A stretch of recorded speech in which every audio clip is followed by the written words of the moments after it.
together, man. He was having good with the. How many shows you have for the rest of the convo? I'm about to move that to Tuesday. So I'm gonna be every other Tuesday. So every other Tuesday, so you talking about twice a month? Yeah. So twice a month. So I got a lady. Still 7:30. We're gonna stick to that. That's what we're gonna stick with. Yeah. Alright. So Thursday, you know what I'm saying, about to get warm outside. You know what I'm saying? Thursday. That's how dedicated you are. You gonna change it. You can say, I'm gonna fuck the show. It's hot outside. I'm off for the summer. I'm off for the summer. Y'all got happy out there. No, but listen, that and because other people, you know what I'm saying, people had they shot Thursday was a hot day to be out in the street. Is it? Yeah. Is it key? I don't know. I'm at home with Thursday. I don't know. I don't know about that, dog. My hands ain't to the street no more. I'm just saying. I don't know. For happy hours and stuff, it's a hot day. I see you get yourself ready. I saw you post this morning. Yeah, Key out with the whole shirt on. Shirt on. He got the taco meat out there. Nigga got the shirt like this. I saw you this morning. I said, this nigga. Like, it ain't even past 9 o'clock yet. He got the whole taco taco work out all I in. had to stop, bro. You know, I was getting some shit sliding in my DM and shit. So you had to stop it. I said, love you some thirst traps out there. How you put the thirst You trap? like that, dog? I thought you like the attention, dog. He love that. He the local celebrity of the town. You know what I mean? It's crazy. We started the show, dog. It was crazy.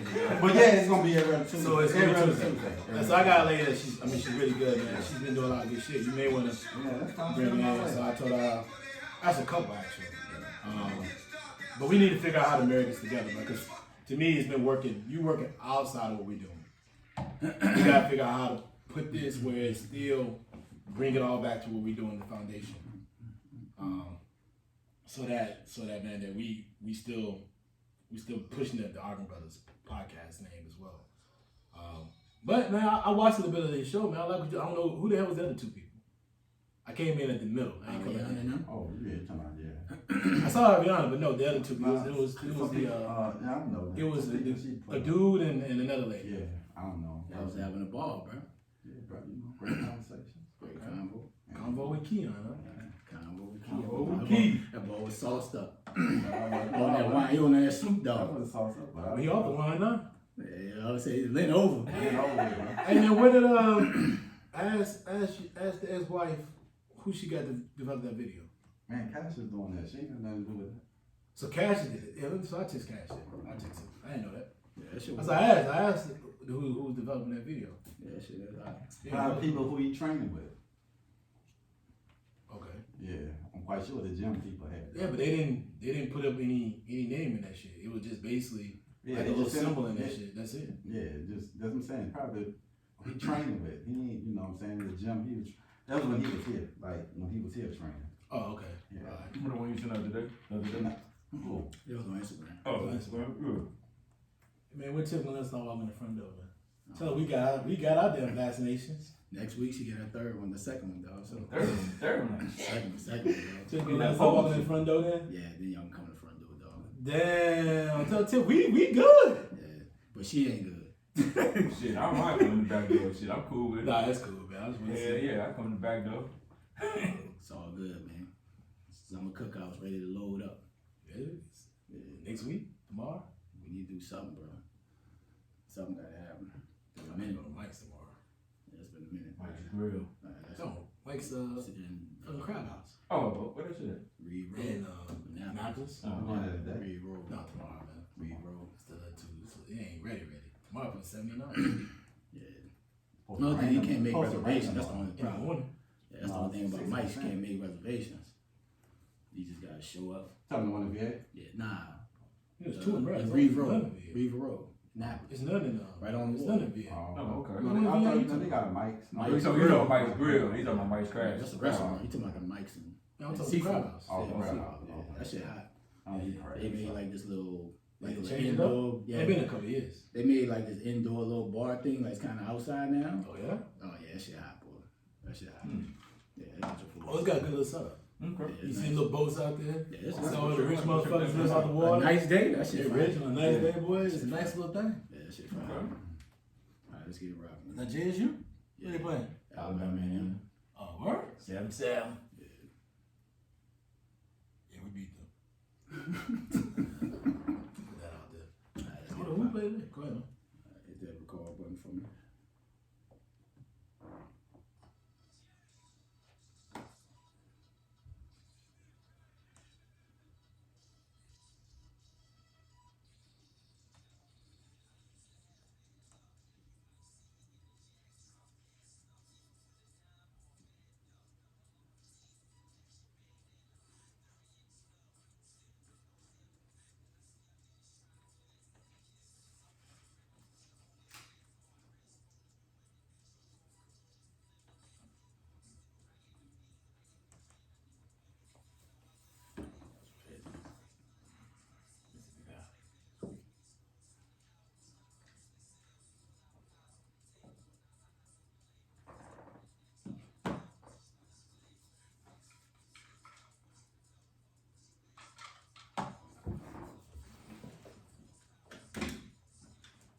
We're going to let this keep going, man, until we get to DMX.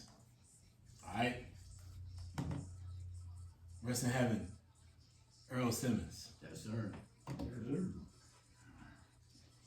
He come in hard on this.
And we're back with another episode of the Argument Brothers podcast.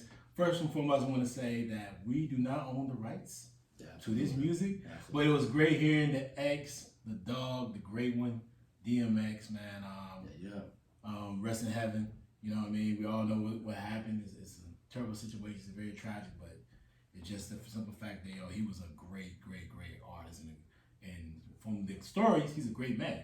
So before we get around here, man, I always do the proper introduction, right? I want to make sure that everybody show some homage to DMX, man. So I know you said you had a quick story about it. Oh yeah. We went to the Super Bowl 1998.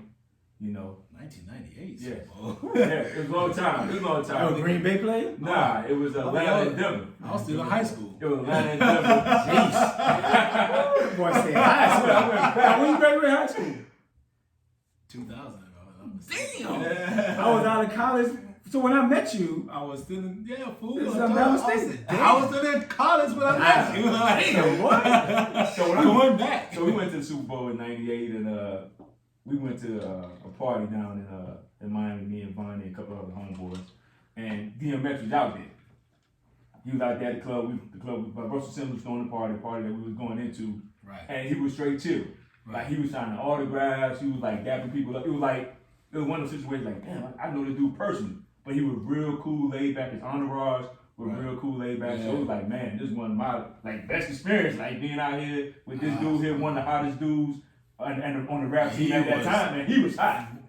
Flaming for Yes. Diego. Yes, he was burning the charts up, #1 hits. 5 million Bro. type of sales. And it was like, wow, like to see this dude, Double like, out. to see, Yeah. you know what I'm saying, that, you know, he was real cool, and, you know, everybody, like, that was with him, they were like, they were together. Like, there was no out of bounds, everything was straight up sweet. So it's tough to see a dude, like, with his caliber of talent, you know, die at 50, and, you know, a lot of times we take people for granted when they in here doing their time.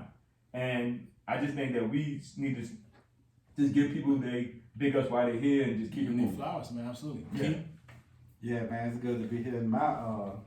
That was DMX, my first concert I ever been to. My first concert I went to in my life. I saw him twice, and he was the best rap concert I ever went to ever. Describe that event though. Where'd you see him? Oh, I saw him in New Where? Orleans, man. It was like 1998, Cash Money, Rough Riders. I remember. remember- That was a great series of Oh concerts. man, I remember taking off work early, and my boss didn't want me. I think because I was doing the summer thing, right? Oh, you call it Q? I Where got were you working at? Where were you working at 19? I want to know what Q was So working you at know what? 1998. I was working. I was doing. So my boy just hooked me up. I was at school, right? So I was doing like engineer, like testing the soil. We go out and drill the dirt and shit, and you test it, where you can build like buildings on it. Like- Take it back to the Like laboratory. civil engineering type Yeah, stuff. I was You doing did it. surveyed and Yeah. you look at the land and make sure Yeah, they can, yeah, that's what they I can- was they doing. can- the infrastructure. Yeah. Okay. And we was out, and the crazy thing, bro, we was out, we used to travel. We was out in like Mississippi somewhere. And I told my boss, I was like, yeah, I got something I gotta do. You know, they didn't want to get me off, so I said, you know, emergency. I left. I remember me and my brother, like, bro, went home, bought an outfit, went to the shopping center in Carrollton, you know, over from Xavier. So I went over, got fresh. I think I went and bought the King Griffin Jr. just had came out. Yeah, the King Griffin. He was fresh. Yeah, the King The Griffin. grill was hard. Yeah, man. yeah, with the It's King still Griffin. hard to this day. And I had a King Griffin jersey, I never forget, bro. Yeah. Went in there, bro. Everybody was like, Cash Money. And that. My older brothers had put me on X. I was like, I really want to see X. You know, Cash Money came out. And when X came on, he was the last. He closed it out. Mm-hmm. No, I'm lying. Cash Money closed it out. But X came out, bro. Had the whole Superdome just rocking, bro. You know, E was there. All the, you know, Locks, all the the- locks. I think at the time, Baby was dating E. You know what I'm saying? We were messing, but I don't want to put that. What they said when you say something, it might. You're not sure. Yeah, not sure, but whatever. There's a rumor in New Orleans. So, but yeah, X, bro, he came out there and rocked it. Then I saw him another time. Was here at Love, a Dream at the time. And to me, he, you know, dude go to praying in summers, bro. He'll just stop and just start praying. Let me pray, y'all. Were we all, the dream, were we all there? I think we was all I there. agree with that. Yeah. I did, 9 I times just- out of 10. I know, no. But here's the thing, though. Like, I literally was like, I was telling somebody, like, yo, I saw him when he was at the Verizon Center when he came out for the Bad Boy concert. But I totally forgot about The Dream. DMX. That was at that Dream And too. Dream that night that we were all there. I told Ray, I said, totally Ray said, forgot I about remember. that. I said, if I was there, you was there. Yeah. 9 times out of 10. Yeah, but so to me, the best concert as a rap I went to in my life with DMX, just the love, the pure, you know what I'm saying? It was crazy, bro. He stopped the show, somebody was smoking a blunt in the Superdome. He was like, bro, give me the blunt. Dude rolled him up blunt, gave him a blunt. So, you know what I'm saying? Dude was a real dude, bro. He reminded me of one of those cats, like, you know what I'm saying, for me was the Soldier Slim, BG, like a real street dude, like that you know. He lived with him. And then on top of that, I read, if you haven't read his first book about his life, I couldn't put it down. I think it was like his book came out. Oh, it's like, tough, bro. And just from his childhood Yes. to where he came, you can see the dude had When a mom rough- dropped him off, and he thought he was Yeah. going, she thought he was on the border home, and she just left him. Yeah, bro. That was I couldn't, crazy, bro. I couldn't put the book down, and I read that book in like a week. So if you hadn't read that book, go cop that. And then of course he talked about it in the Rough Riders documentary. Yeah. Yo, that's on on BET. Yeah. And so it's both it's out there so you can see his story. It came from there. Right? So go cop that book, bro. That book is like that. Yeah. Tell DMX and State to get you a check, dog. Check. But nah, man, like I said, everybody spoke great about it, man. The work ethic was there. To drop a double album, it was 1998. Nobody was doing that. I think he did like 3 years in a row. Right? Yeah, nobody was doing that, dog. Well, like, 3 albums. No matter how much adversity. He dropped 2 number ones in 1 year, 98. Yeah, number no, one. ridiculous, bro. And I don't think nobody will ever do that again. Not even Drake, Wayne, like to put that type of body of work out. And I was listening to his music. I'm like, damn, that boy got some fucking bangers, dog. That boy catalog is ridiculous. It's ridiculous. Dog, that I shit mean, you didn't ridiculous, realize that bro. when he was doing the verse with Snoop. Right, but you think about it at the moment, but then when you go back and listen to that's what gave me the opportunity. So you be like, when doing like, the verses, damn. I'm like, dog. When people was trying to score, I'm like, forget the scoring. Exactly. Yeah, but it ain't about scoring. It's about the greatness of the music. I enjoy it. And I'm like, and you listen to the rhyme and how he's like precise with his stuff, and it's like, yo, this dude really got it. Yeah, but just the things he done been through in his life, bro, the adversity, with his parents, man, the drugs. The dude was still giving it to his fans, bro. And like I said, big up to DMX, man. He was a legend in the game, and we, everybody's gonna miss him from an artist standpoint, bro. And people that knew him personally, of course, they're gonna miss him as well. But big up to DMX, bro. It's dedicated show to him. And one more thing, we need to take care of our legends while they're here, bro. We still need to support their music, not because they might even drop an album in 10 years, but we still need to support. Once this happened, all his albums went number one. Yeah, his catalog went number one. So his escape is always gonna be blessed. But I'm saying we need to support them while they're here, where they can live off that. I hope that he was being supported. I don't know. I don't think so. We don't know. And to be honest with you, if you're an artist, you're at that level, you may not want everybody to know whether you're being supported like that or not. I don't know. I cannot speak on him as far as how he does personally and whatever his endeavors are. But as far as an artist and how he affect the rest of us and how he affect people, I mean, the guy was amazing. Yeah, bro. I mean, I saw him. I remember that, and I saw him put it together. I remember the Dream Night. It's always bits and pieces of those nights that we always had to put together. It was a lot. If you did not live in DC during the Dream era, and Love was okay. Yeah, but Dream was real. But the Dream era, Dream was a beast. If you went out there when LL Cool J was doing that street concert in front of you remember that night? Dream? Wait, maybe you might not want to remember it. Here's the thing. I to this day don't remember when you vacated the area. He was on the move that night. But just know that it was understood if you were in a vacating area. But man, like if you were living in DC, this is back the hard bottom days, right? Yeah, when you had to wear classic outfits to get in certain locations. You were shopping, like you never had to shop. But the fact that he just put on performance in Dream like that, number one, the same type of performance he put out there in Dream, he put the same out there in the Verizon Center that day. Where he was, he gets to that point, he's like, he gets very biblical at points, and then he gets emotional with it, and he in the crowd embraces, and they love it. He brings the crowd into him, and it was amazing. And now that I thought about it, like that did happen. That was an amazing concert. So man, you're absolutely correct, though, Keith. We were there. We all experienced it. So we seen him twice in life, and it's been amazing. So man, listen, man, shout out to him, man, and God bless his family. But let's jump into the show, fellas. First topic up, you know what it is, man. Let's talk about what's going on with Justin Fields in the NFL draft. There's a lot of chatter on Justin Fields, negative chatter at that. And not a lot of people focus on the positive things he's done. He's always been the one or two best player in his class since the kid was in high school. Yep. So, and I think when he left, he was one, really. Yeah, he was one. And Lawrence was one too, right? Yeah. And they're both from Georgia, so it all kind of ironed it out. But let's talk about that. I'm gonna start with you, Ray. I mean, you was thinking about this as well. Why do you feel like this guy's getting the negativity he's getting? Because Nance is a black quarterback too, right? Yep. But he's not getting the same negative criticism as Fields is getting. So talk about that. Why do you feel like he's getting this type of negative feedback from the media and beyond? I think he didn't have a real strong season this year. He had some ups and downs. He had a great game against Clemson.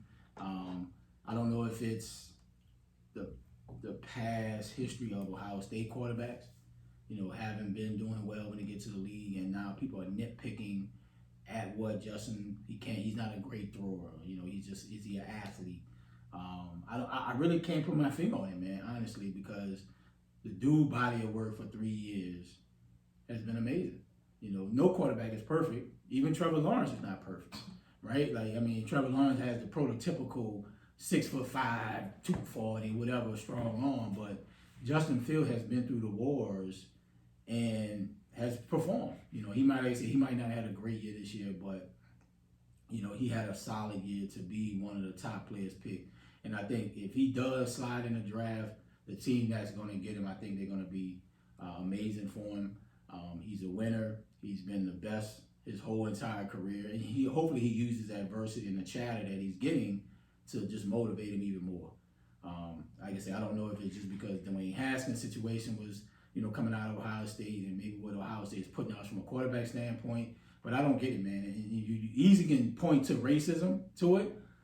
He's a black quarterback that's getting this type of, criticism. You can easily pinpoint Trevor Lawrence, like even Mac Jones, he might go 3 to San Francisco, but Mac hasn't really performed in pressure situations because he has so much talent around him. But Justin has performed, man. I truly do not get it, man. And it's sad that we try to tear these kids down from a negativity standpoint. Yeah, you can point out the things that they don't do right and what they need to work on, but this is just blasphemy that this kid is sliding, bro. This easily is a top 4 talent, easily, though. I don't get it, bro. Keith, go ahead. You next up. To me, bro, it's just the typical what black quarterback goes through in the NFL. They just finding other different ways to tear down a quarterback. It used to be, now it was, I heard something, is he a hard worker? Yeah, that's right. You know what I'm saying? So that's more to you can't read offenses, this and that, right? So to me, it's just typical what we've been dealing with for years as a black quarterback. Same thing Lamar went through, same thing Warren Moon went through. Unless you just a generation talent that, and like a Stephen there, this is what you're going to go through. And for me, it either can be two things. Wait. Huh? You can't put McNair. Now, you know why I'm putting McNair in there? Wow. Because he was drafted number 3 from a HBCU, right? So they looked at him as a generation talent that threw for 6 crazy 5,000-yard pass and ran from 1,000-yard rushing all in one season. So that's why I'm saying they looked at him as something that you do know there's been other black quarterbacks. But I'm saying in his side, 6'5", 2. But I'm just saying they look at you got to do stuff beyond what a white quarterback have to do. That's what I'm saying. So number one, he's 6'3". 6'3", 220. So like, he built like a linebacker runner. Okay, can I finish my take? It's my take. I get what you're saying, but your take is you're using somebody who graduated, what do you believe, 1995? 94, 95? What they got to do with it? But you have examples like Mike Vick, Cam Newton. There's been other guys who've also had. But I'm taking him because he came from HBCU, which is unheard of that a quarterback get drafted number 3 and a candidate for Heisman. He was doing stuff that was unheard of. True. So that's why I'm using him. Okay. He broke the mold. It was no selling. He broke the clay. That never will ever probably happen again ever in history. We hope so. In NFL. We hope so. So that's why I'm using him. That's why I always use him. So to get to my point. You definitely use him. Yeah. You do back there a lot. Because no, like 93, 94. But he did something. I don't care what he did. Something nothing was never heard of for an HBC quarterback to be a Heisman candidate in the race. I think he finished 3rd or 4th. Something like that. That's never been ever heard of. That's why I always use him. Like I said, you know what I'm saying? So I ain't saying. I'm saying he probably wasn't the only one. As far as like being in the house. I mean, there were other great use. Even Doug went first round. Doug wasn't in the Heisman. Doug wasn't in the Heisman. Outside of McNair, the highest drafted quarterback. Doug. Can you let me finish? Outside of McNair, the highest drafted quarterback in the last 20 years was Tavares. No, I'm talking about Tavares. This in general? Oh, you talking about that? I'm talking about the Heisman. What are you saying no for?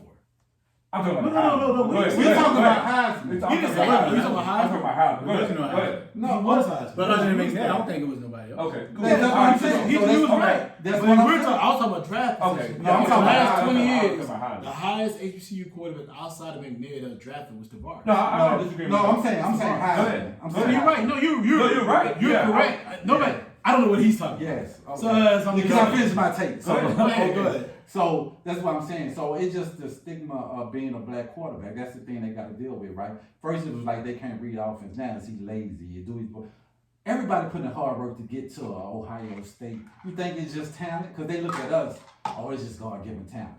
They look at they was just blessed. Not that these kids been probably playing football since they was 5, 6 years old. Like, you know what I'm saying? So, like Tom Brady do it. Oh, Tom Brady shows a hard worker. You know what I'm saying? He put, and that's the stem we get. You know what I'm saying? So that's what I'm saying. It's just the way they view us. But you know, for me, to him, he should be like the same thing happened with Deshaun. Deshaun should have easily been top 2, top 3 quarterback. Same thing going through him. It's just the way they view black quarterback. They just find other ways to use different words. And then the dude apologized about saying the hard worker. Because the dude from Ohio State said, oh, he's one of the hardest workers. Yeah. Dude, you don't get that great without putting in work in. I don't care what type of talent you have. Because I've seen a lot of talented kids just have talent and they don't put the work in and they don't get to a highest level of going to a D1. You know what I'm saying? Because you see kids start from 5, 6 years old, because our coach kids have been like that. They more talented than other kids, but then they get the big head. They don't put the work. Then that same kid who was trash end up going to a higher school. Mm-hmm. So that's what I'm saying. So it's just the way they view black quarterbacks. And I don't know when it's going to stop. I don't know what else we have to do to stop that. But that's the reason I think why they're trying to tear him down to build up other quarterbacks like Matt Jones. And just like Ray say, Lawrence, he got flaws too. Ain't nobody perfect. You know what I'm saying? There's some things he can't do. You know what I'm saying? So, and I think whoever passed on this kid, they're going to regret him like they did with Deshaun Watson. I think that's going to happen. Yeah.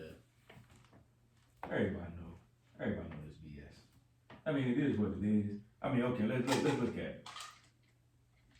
He leaves Georgia, goes to Ohio State 2019. 41 touchdowns, 3 picks. 41 touchdowns, 3 picks. I'm just saying. And he outplayed Trevor Lance the first time in the championship. The problem is they didn't score a touchdown. They got field goal. No, the first time, and it's in the playoffs. Second time. No, he outplayed him. If you go look at the stat, I watched the full quarter. But I'm just saying, if you look at the overall game, yes, Trevor had the long run and they went down the field, but Justin took them down the field. It should have been a blowout. They should have beat it bad. They just didn't score when they got on the goal line. That's on him. No, you're right. But that's not on him when your running back drops the ball for a touchdown. That's on him. That's not on him. That was him in the full court. He threw that bad interception. No, but the problem with that was it wasn't his fault. The receiver ran the wrong route. The receiver said himself. Of course. The receiver said himself that he went back. He thought he was throwing in the outside. But if he'd have ran it right, he probably would have caught it for a touchdown. They should have won that game going away, but they didn't. But they didn't. He did not play great. No, he got him done. No. He played average. If O'Boy doesn't drop that ball, and this is the thing though, James. He played average. Trevor played average the whole game. I never said Trevor Lance played better. I think Justin Fields played better because he went up and down the field. I never said if the running back, what's O'Boy's name, to play with Baltimore now, if he doesn't drop that ball, the game is over anyway. I never said that Trevor Lance played better. I said he did not play great. If he'd have played up to a better standard, they would have won that game easily. But also, you can't put that on him. That man running back dropped the ball in the backfield. I can put it in the fourth quarter. Hold on, he got it all the way down the field. He ran the wrong route. That ain't got nothing to do. You talking about one drive? He didn't do nothing. James, they went up and they were killing him the first half. Look at the first half. They were killing him. The second half, they didn't do nothing. Also, read his completion percentage. Listen, I like Justin Fields.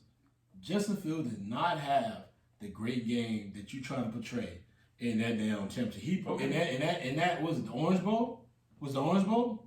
It was the Orange Bowl. What was the playoff? Fiesta. It was the Fiesta Bowl. It was the playoff. The playoff. He played good enough to win, but he should have just took over the game and won it. I didn't say Trevor Lance played great. I thought Trevor Lance played average at best. And he played the same way he played in the damn championship game, the same way he played in the next bowl game y'all had. He didn't play great in that either. He only played some. And Justin Fields drilled. I'm gonna say this. Right. I think it's BS. Yeah. Because they see now that more and more black quarterbacks are starting to make these teams better than what they really are. And they're afraid of that. And I do think Justin Fields, if I'm Justin Fields, true, it's going to cause you to lose money, but you might drop down to a team that's better. Just like with Justin Herbert. Justin Herbert fell into a perfect situation because everybody was like, man, Justin Herbert. And I felt like Justin Herbert was terrible. But in reality is, but this is the thing though, he fell into a good situation with a perfect offense. He got good receivers. He got talent around. So he fell into a great situation. Their defense just gave up a lot of wins in the end. That's why they didn't make the playoffs. They lost like 8 games in the last possession. So if I'm Justin Fields, yeah, you hear the chatter, yeah, you know, people down and you talking crazy about you. But at the end of the day, and yes, it's gonna hurt your pocket because you're gonna lose money by where you get drafted. But I'd rather be drafted to a team that have great experience, that I don't get caught in a situation like Sam Darnold where you ain't working with nothing. And they really come down on you. So do I agree with the challenge? No, because all these quarterbacks got flaws. Trevor Lawrence that's why it's always been a jump ball. It's always been a jump ball with a down the field jump ball. You know what I'm saying? Zach Wilson, when he played a quality defensive team, he only scored 19 points. They only scored 19 points against Coastal Carolina when they played a quality defensive team.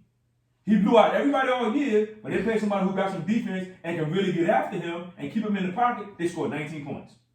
19 points. So I'm just looking at it from a situation where it is what it is. He just needs to go to a team that's going to benefit him in the end and keep it moving.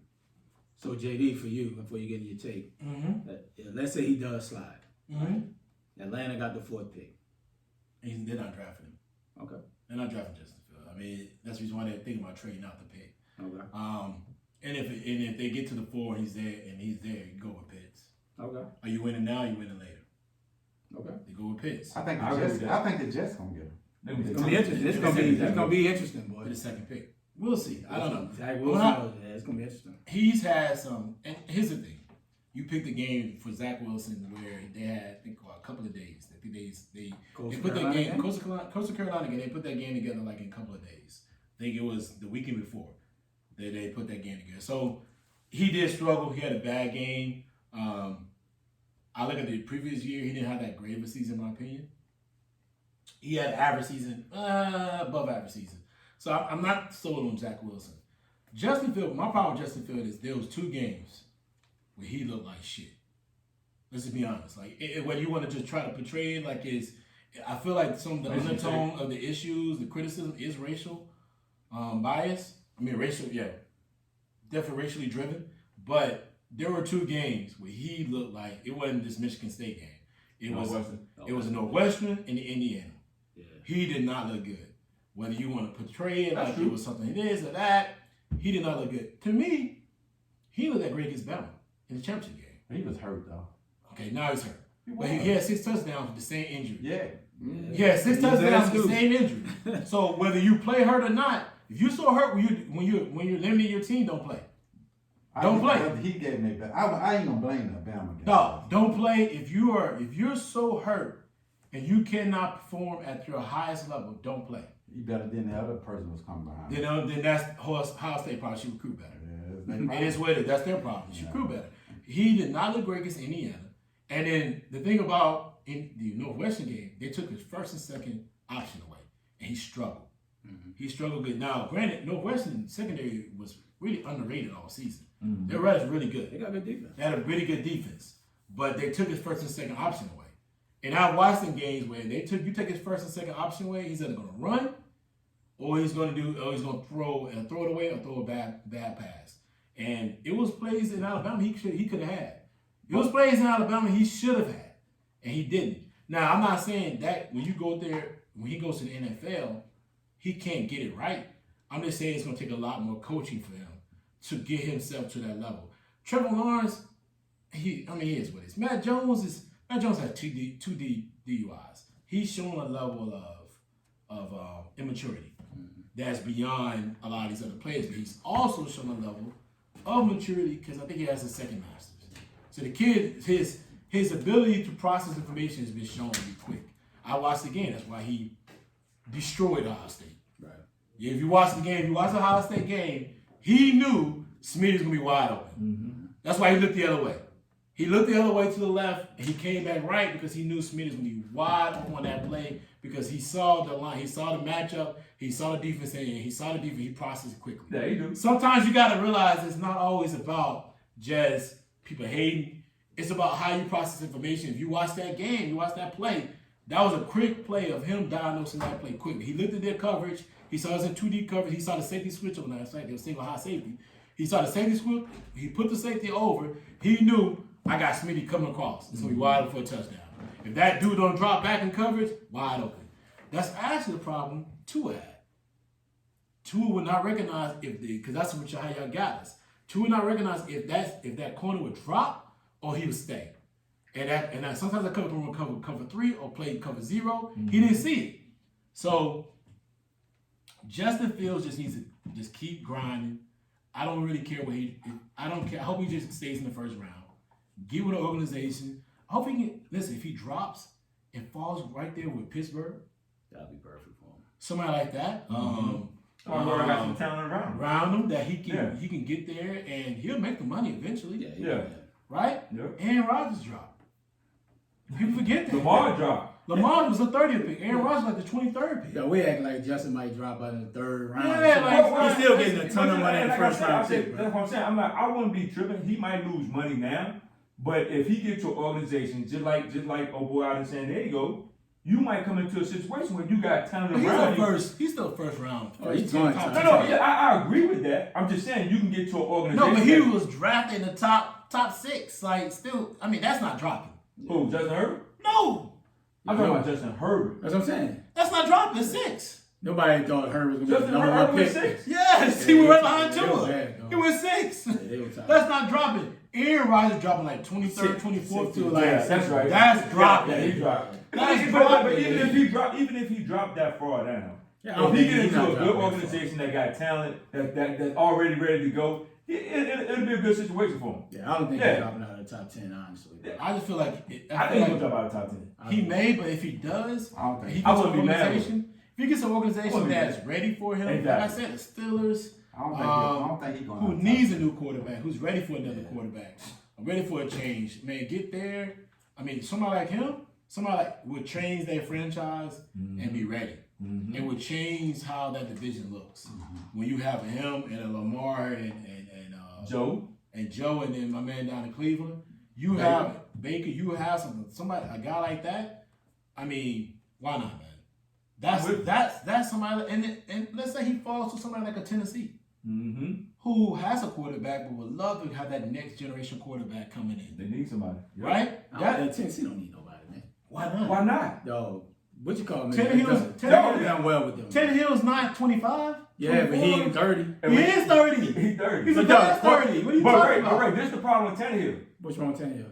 What do you do in the playoffs when it's time for you That's to it. win? That's a lot of quarterbacks. No, but you know That's a lot of What I'm quarterbacks, saying is That's a lot of take a lot quarterbacks. of pressure. We've seen Tannehill fold. Man, that's a lot of quarterbacks, Touchdown. dog. Bro, listen. No, that's a lot of I agree quarterbacks, with you, dog. but Tennessee would be the perfect spot for Justin Why? Fields as well. Because guess what? But Tannehill has played well. Now, granted, But here's Smith the is problem. gone. But it's There's not- OC. But it's not about him playing well or not.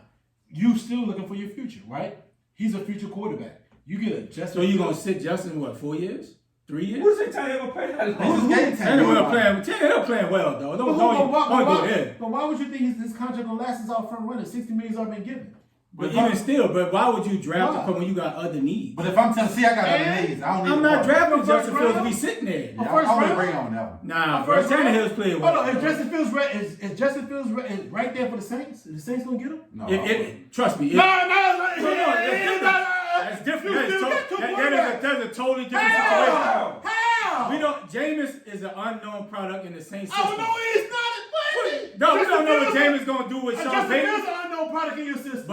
But you would roll with a quarterback that can probably sit 1 or 2 years. bro. You Tannehill has just- played you- well the last 2 years Nah, in Tennessee. No, you making excuses, What? bro. That's not an When excuse. the odds are based on Tannehill has everything. played well the last 2 When years. the money on the line, what has Ryan Tannehill done?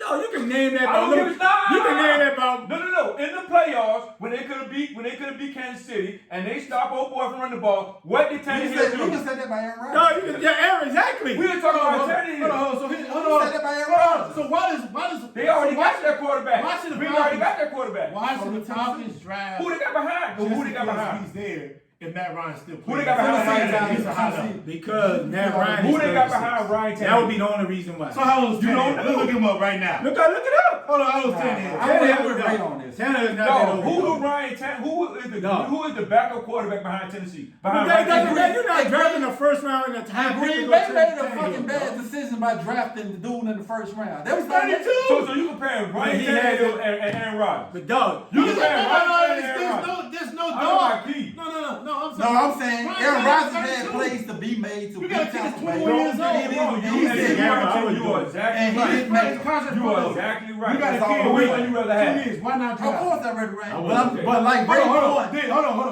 Hold on. Did Tennessee draft Vince Young when Steve McNair was still there?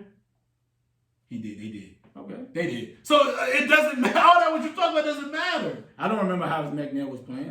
Whether he's playing well or not, they still draft Vince Young when Steve McNair was still there. Phil McNair got hurt, and that's why they drafted. And then he came in, and they said they would not let Steve McNair work out. Okay. So eventually they said, you got to go, and they sent the Baltimore. So at the end of the day, you always prepare for your next. That's the same shit with Green Bay and with Justin Love. With Jordan Love. So why would you not do it?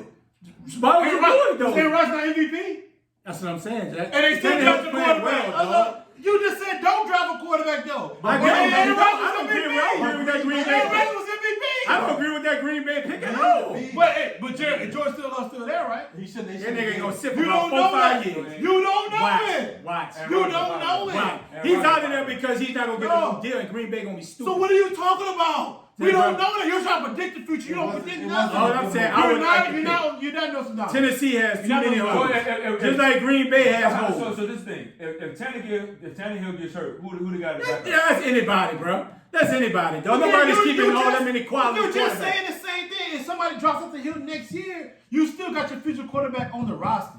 Man, that could be any team. Let's move forward, That's the man. same way with Matt Let's Ryan move forward, did. bro. He drops off the hill next year. You got Justin Fields at 4. So therefore, you saying the same thing when it comes to anything else. Why not draft Justin Fields? If All I'm saying, if I'm Tennessee, if he drops that 4, Justin drops that 4, Tannehill's played well enough to earn that position. And if you're not ready to play Justin in the next 1 or 2 years, you don't draft him. But you don't know that. you don't know that. Say, bro, that could be any quarterback position in that. You're trying to make assumption and then you're taking assumption away. That's not what you're doing. You literally just said that's anybody. But then All I'm saying, I wouldn't do it if I'm Tennessee and that's fall that 4. But if Tennessee sees a value right there at that pick, why not draft him? You're gonna have the quarterback for next. You may have Tannehill for the next 3 years, but if you got Justin Fields ready in 2 years, hey Tannehill, I already gave you $60 million. Exactly. Goodbye. Okay. They did the same thing with the quarterback they had before that, my man from Oregon. Yep. He was only in his 4th year. They got rid of him. And they brought Tannehill. Tannehill wasn't that good. Tannehill wasn't that good in Miami. But he showed over the last 2 years that boy's ball. Nah, listen. Tannehill's balled the last 2 years. Yo, Aaron Rodgers balled too, and they still put somebody in there. In the That conversation. man, Let's go to Sam Donald. That's a Moving bad on. pickup, man. Let's go to Sam Donald. Let's get our thoughts on the Sam Donald trade. Right, I'm gonna start with you, bro. What was your thoughts on that trade when you first had him through the wire? dumb. The Jets dumb. I just still think. I know, people gonna want their own quarterback or whatever, and Sam Donald ain't this dude guy. But at the end of the day, whoever they draft will be in the same situation that Sam Donald in. And then they're gonna be dogging him next year that he ain't good enough. So Carolina got a good piece. Hopefully, they can put some more people around him. Well, this is gonna be a telling story because I think the Panthers got a better offensive scheme and better offensive players than the Jets. So we're gonna see what he do then. But I just think the Jets should have held on to him and gave him another chance. But it is what it is. Keith, go ahead. For Carolina, it's a great pickup. He young. You can put him on the Brady. Yeah, and so what he did with Joe Burrow, the dude can make all the throws, strong arm. You know what I'm saying? So he got talent with a running back, receivers in Tampa Bay. So I think In Tampa Bay. I mean, not Tampa Bay, Carolina Carolina. I'm not want to think about Tampa Bay, Carolina. So I think Brady gonna do a wonderful, great job. We're talking about Joe Brady. Joe Brady. Yeah, I think Joe Brady gonna do a great job with him, like he did with Joe Burrow. And I think sky's the limit for Carolina. I think they're gonna be a player in the division this year. So especially if they can stay healthy, I can see them.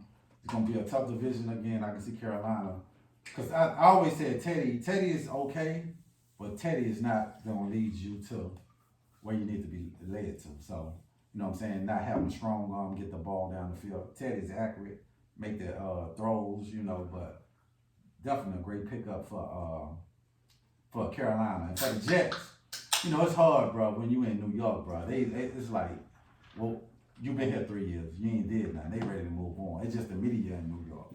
That's the way it goes in New York.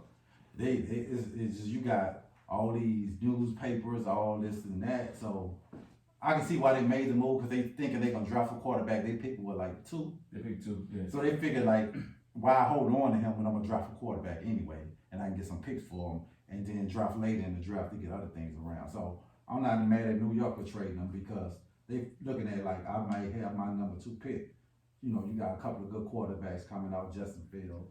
You got the kid from BYU. Zach Wilson. Yeah. So I think they did the right thing. And you know who's gonna be asleep in the draft nobody talking about? I always loved him in college. And nobody's talking about. I think he's gonna be like the kid who went to San Diego, the quarterback from Texas A&M. Kellen Mond. He's gonna be a sleeper. Watch my word. Mark my word. I'm telling you. Man, I love that dude. I'm telling you. Man. And I was looking at okay, that boy ain't win no meaningful okay, games under Jumbo Fisher, dog. That's that. But like you hearing it here first. Everybody was sleeping on the boy. What's the boy name from Justin Herbert. Justin Herbert. Everybody was sleeping on him. Everybody was sleeping on the boy from Texas A&M. He had a great pro day. I don't know if y'all saw his pro day. Man, come on, bro. I don't know if you saw Days, bro. You just know pro days, bro. Bullshit. Oh, okay, but they big everybody else for pro day. But mark my word, y'all can say I'm gonna come back here next year when he having a year like not Justin Field, Herbert. Justin Herbert have. I'm gonna say I told you so. I'm gonna tell you the best quarterback in the draft. I told you so. I'm gonna tell you the sleeper. You chose Kellen. I think Kellen Mond, all right. Kyle Trask. Okay, but we're gonna Trask? stick to Boy from Florida. He proved it. Okay. He's proved that he can be that guy. Okay. You keep him upright. I think Kellen Mond would be okay. No. But Kellen Mond, I'm gonna say this. Kellen Mond to me reminds me of your boy. Cool. You just Teddy. Nah, He reminds me of he's Teddy. better than Teddy. He better than Teddy. He a slight. He more athletic. He more better athletic. arm than Teddy. He more athletic, but I No, he got way better arm than Teddy. This thing, I don't think Kellen Mond, to me personally, and I done seen him play a lot. He has that. We gotta stick to the script, but we gonna. We gonna stick to the script, but that's gonna be my sleeper. We gonna stick For to the me, script. the Jets should have went O-line. Like, you gotta build the wall. Sam Darnold's not bad, but he just lacked the stability. He lacked the playmakers around him. For him, it's a great move to get out of New York. Hell Because yeah. you didn't have nothing around you. Now Carolina at least have something. A young coach that's gonna be there because they invested 6 years in it. Rule, Joe Brady, the hot coordinator. Hopefully he stays, but he's probably gonna get a head coaching job in the next 2-3 years.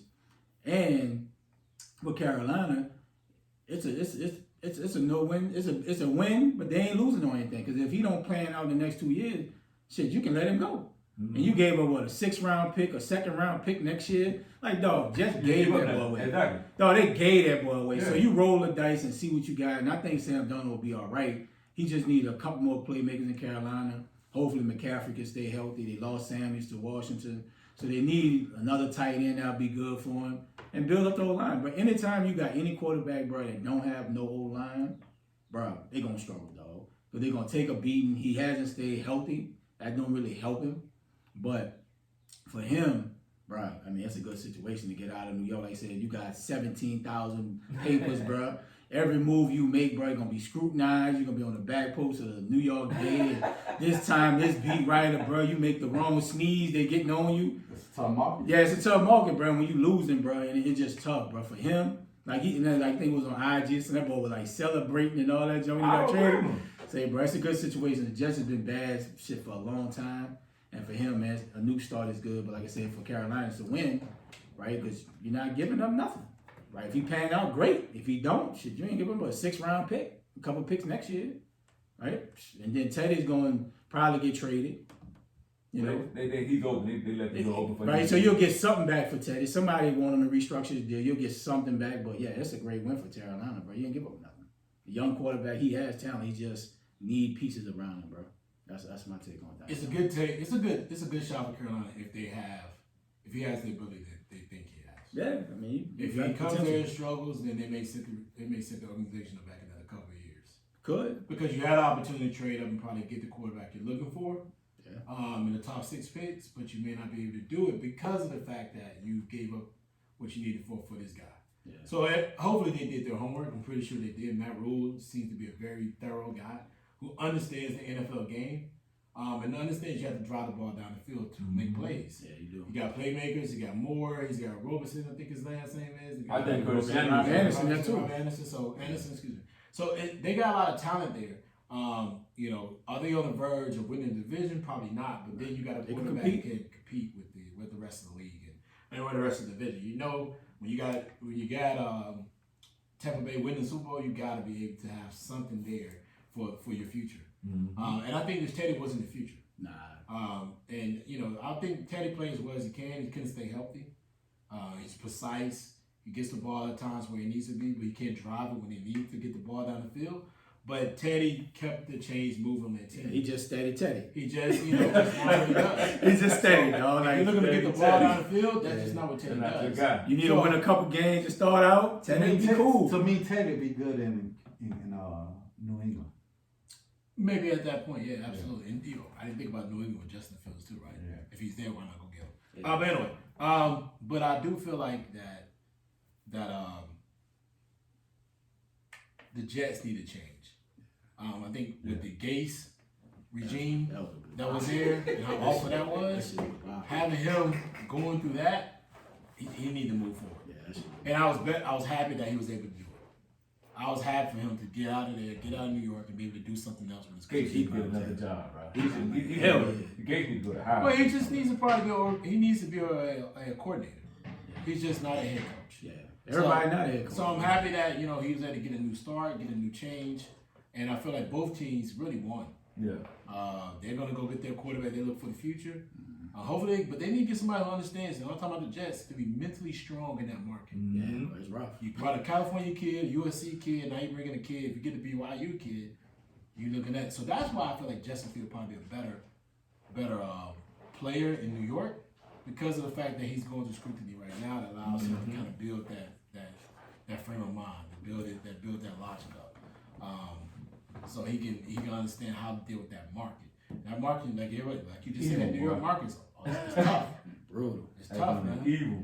I thought the trade won for both of them. I think that one team needed a new start, the other team needed to go ahead and start thinking about their future. So let's jump into the next one. Let's talk about your Washington football team. It's good. So a lot of rumors going out there in the draft. They want to trade up for Lance.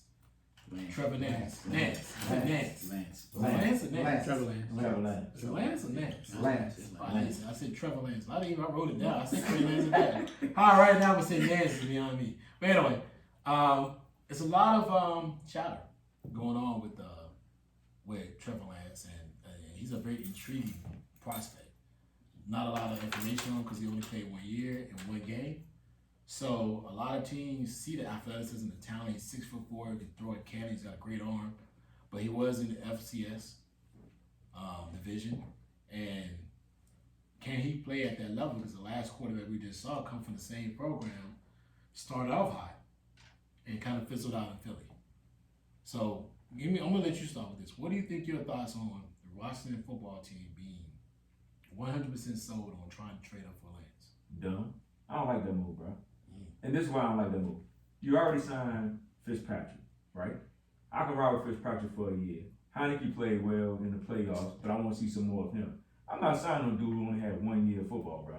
1 year and one game. Like, no. Like, you don't do that, bro. We got other holes that we need to fill. Like what? Receiver, we need another receiver. Yeah, we got Curtis Samuels. Yeah, we got McLaurin. But no, Cam, the other guy. But we need another veteran receiver. We need a linebacker. Bossy gone. We need another linebacker. And probably need another DB or a safety. Okay. You know what I'm saying? We got other holes to fill. I'm not willing to pay no quarterback right now. Like it is what it is. You take Fitzpatrick, let him play the whole year. You got Heineke to back him up. If you was gonna do that, you should have never gave Carolina a 3rd round pick for Anderson. I mean, another quarterback that we just picked up from them. So I'm like, no, let it be. Let it be. Just play this season out and then try to get a quarterback next year. But there's no real strong candidates next year. I don't care. Right now, you play this out. Because it's going to be a lot of quarterbacks on the market next year. You might get an Aaron Rodgers if he's on the market. You know what I'm saying? Depending on what happened with Deshaun, you might get him next year. Depending on that situation. You know what I'm saying? So I'm like, no, you play this season out. You got to feel, you got other holes that you need to fill as of today. I would ride. Deshaun's busy, man. I'm just saying, I wouldn't draft another quarterback. If anything goes down, you might get another veteran quarterback who can come in and start and play 3 or 4 years. You need other holes. Leave Deshaun Watson out of you. It is what it is, man. I don't care. It's true. Just literally leave him out. Whatever, man. He's part of the equation right now. Until we know what's going to happen to him, he's part of the equation. If you don't play with them next year, you can get somebody. You can probably get him with somebody else. Right now, you let it ride. He's been busy. He's been busy, well busy. But I just think we don't get no quarterback. We get other pieces that's going to help us and probably get a veteran next year. Keep going. Yeah, I'm with Donovan, bro. You don't drop that right now. You had Heineken who played well. Heineken. Heineken. I thought it was Heineken too. Heineken. Who played well in the playoffs. You got Fitzpatrick. and you know he solid everywhere he go. So yeah, and like you said, they need another receiver to me. You got where y'all draft that? 19. So yeah, you can get you a decent receiver, defense, anything you need. And we need O-line, you know how it's anything you need other than the quarterback right now. Like you said, I played it out because right now you're not winning the Super Bowl next year anyway, right? So you never know, but I'm just saying you're not. So, but at the end of the day, like I said, you want to keep building on the momentum you had going into last year. And next year, like you said, you never know who's going to be up for free agent next year as a quarterback. You know what I'm saying? So, yeah, even Russ might be up next year. You never know. So yeah, I'm with you on all the way. I wouldn't do it for somebody who only played 1 year and a day. I'm not even listening to that, man. I don't care if you play in the FCS, but you only played 1 year and a day. Like nah. Yeah, I wouldn't do it because you gotta really to get in that top 7-ish. You gotta give up. You giving up not only this year, but you're giving up the next few years to go get him in. I mean, I'm not sold on Fitzpatrick. He's good when he come in for spot duty, but when he has to be the guy, it's terrible. No, he played well for Miami last year. No. Listen, he wasn't the guy. No, they pulled every him off time the he top. had. He's been on 14 different teams for a reason. Last year he played well and they put him. I thought Miami shouldn't have pulled him. Exactly. But he wasn't the guy. It don't matter. They should have never pulled him. Yeah. They should have never pulled him. He played well. They was going to make the Watch what happens, Donovan. Well, guess what? He's going to have a bad year. He's going to have, watch. He's not going to play like he played last year. Watch what I'm telling you. Why would he have a bad year? Track record, dog. No, but you in a different track record. But to me, Miami screwed up. Buyer beware, bro. The boy been on about 12, 13, 14 teams. It don't matter. It don't take but one you have one good year. It don't matter. Say, bro. And he ain't got to score a lot with. Exactly. With Washington, they got a great defense. Thank you. All I'm saying is buyer beware. I'm not saying y'all go up and get Trey Lance because you got to give up a lot. But buyer beware with Fitzpatrick. It's $10 million. Huh? It's $10 million. 1 year. I ain't talking about the money. All I'm saying is he's not really. When he's asked to be the man, he struggles. But Donovan only keep him for 1 year. What you gonna do after next year? You gonna get somebody in free agent. Everything ain't guaranteed, bro. Who wants to come to Washington like that? Name Washington's a great city to come to. But that everybody ain't too many quarterbacks running. Hold on, Ray. Y'all in the same situation we in. We love Washington D.C. What they gonna do with me? Hold on. Y'all in the same way. What they gonna do with us? No, I'm just saying. You talking about Fitzpatrick. Y'all, New Orleans in the same situation we in. Yeah, I never mentioned about the situation. It don't matter. You saying about how we looking with Fitzpatrick. All I'm saying is the same situation. All I'm saying is, if you had a chance, I guarantee you. I'm gonna tell you this: if the Saints, let's say, manageable to move up into, like, say, the top 7, regardless, we got Jameis and Taysom. I bet you the money Sean Payton will draft a quarterback. No, he's not. He's not this year. Well, I'm just saying, if hypothetically, if you had a chance to get a Trey Lance where you can sit him for a couple years. Not this year. He's not. No, I'm speaking hypothetical, man. I'm not talking about. I'm just speaking in general. If he had a chance to move up and get in the draft and get a young quarterback and sit him, I think he would. Because nobody know what Jameis is gonna do. It's rolling the dice. You think he has the talent, but that doesn't mean he's gonna pan out because he turned the ball over too much. His name is Jameis. Jameis Winston, he turns the ball over. Now, if he pans out, it's great because we can have him for the next 10 years. He's only 27 years old. But it's also But Sean Payton wouldn't go up to draft somebody who want to play one game. And one, I'm not. I didn't say Trey Lance. I'm just saying if you're gonna move up, if Washington do it, Trey Lance. Let's say they go get Trey Lance. He has to play in the next couple of years, bro. Nobody's sitting quarterbacks 3, 4, 5 But years. that's what I'm saying. They're not gonna do it though. I know they're not gonna do it because it takes too much capital to move up from 19. Yeah, but you gotta stick to the question. Bias beware with Fitzpatrick. That's what I'm saying. Can I say I'm wrong with this. what I think? Go ahead. I think they should make the trade. I'm sorry. Go up 12 spots. If you feel like Trey Lance, because every team doesn't do diligence. Yeah. If you feel like Trey Lance is your guy, you should go get him. I'm sorry, bro. You've had quarterback after quarterback after quarterback. You've waited. You draft a man. Haskins, that was a dumb Strip move. Club Haskins. They killed me with that. COVID Haskins. You draft him at 15. It didn't pan out. You had quarterback before. You had RG3. You trade up for him. So at this point, if you feel like And it cost us too. okay, it costs you. Fantastic, right? Every time. But I think Shanahan cost y'all, but y'all hurt the man. He wasn't the same. That's what I think cost. Okay, well maybe that's what happened, right? But at the end of the day, listen. If you feel like if the organization feel like Trey Lance, is a great option. I wouldn't make the trade early. I wait to draft day. But if he's sitting at 6, if his 6 goes by and nobody drives Trey Lance, go get him. I just feel like it's if you feel like if they're that strong on him, you have the perfect situation.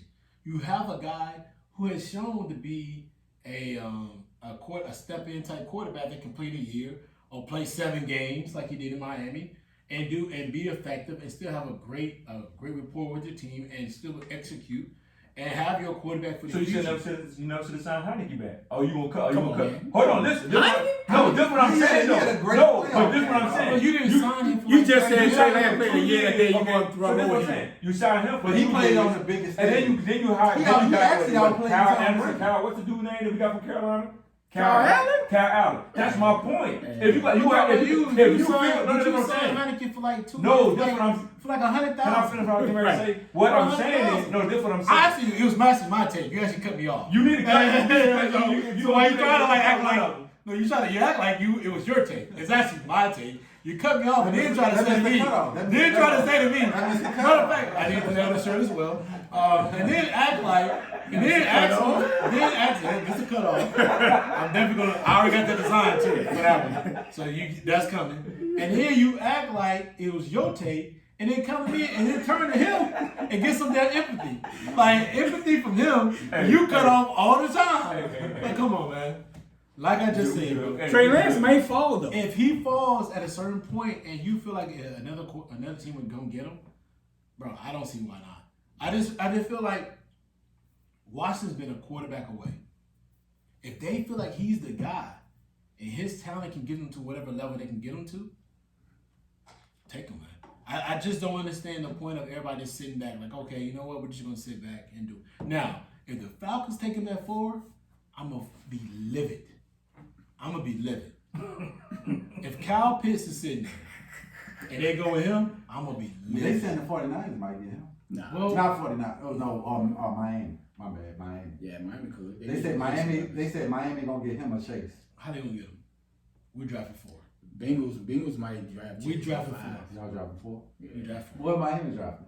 5, 6. Like 6. They trade you in San Fran. Okay. So, and San Fran. That's how I got the pick. But I mean, listen, we need to. If the Washington football team you need a quarterback eventually. You can't keep going out without a quarterback. And then the problem is your head coach. His problem is he's never been really out. Was he there when Cam was there? When Cam got there? Mm-hmm. That's the only quarterback that he's drafted that people can say it has been like Kyle Allen. Yeah. No, That's right. That's right. he's not a quarterback drafting type of guy. He's awful. He's terrible. So if they feel like he's ready, if he's there in the next 2 years, yes. Y'all might not have to give up much, dog. I would be leery of Denver and New England. Everybody else got quarterbacks. I wouldn't do it.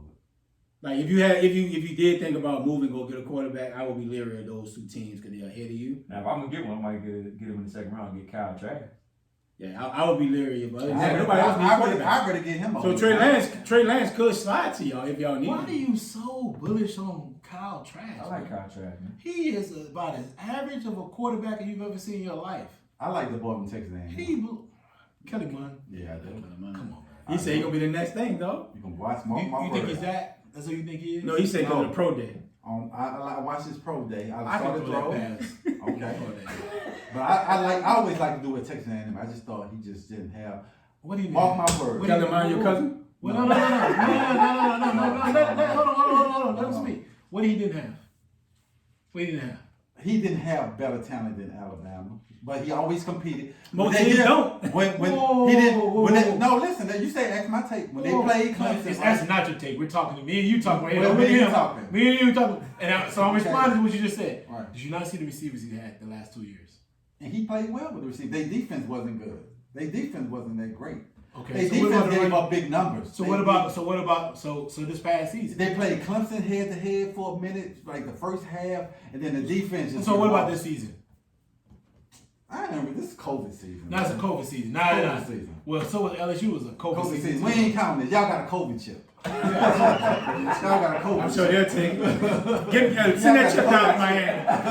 I'll be celebrating COVID chip like a motherfucker, boy. No, Give me that chip A all lot day. of players called out. Y'all got a COVID chip. You wouldn't say that shit if LSU would have won. Exactly. And here's the thing. It don't even matter because we're gonna 55 next year too. But anyway, It wouldn't matter. it don't matter. Here's the thing. Okay. Tell me, he had all the weapons at Texas A&M, and he had But his defense wasn't hold good. on. He had an efficient head coach who was an offensive coordinator. But the defense. When did you ever see him outshine anybody? The top 5 quarterbacks. He went against Matt Jones. He got destroyed. Matt He Jones. went- Look at the team Matt Jones had, bro. Okay, so he went against 2. He got destroyed. Hold on. He lost. He only and then you just talk. Texas A&M ain't got Alabama. Hold on. I just said he got talent. Hold on. What's my man from Florida? Kyle Trask. Contra, who did he lose to? Texas A&M. So that's why he's not that good to me, right? So But here's the dude thing. from the ball, that's why he lost. He wasn't done Kyle Trask. No, he didn't start in high All school. right, but James. Number 1, number 2. Hold on. Okay. So Kelly Munn has lost big game after big game after big game. No, Alabama defense was giving him 19 points a game last season. You know what's first in the SEC? That was a young defense.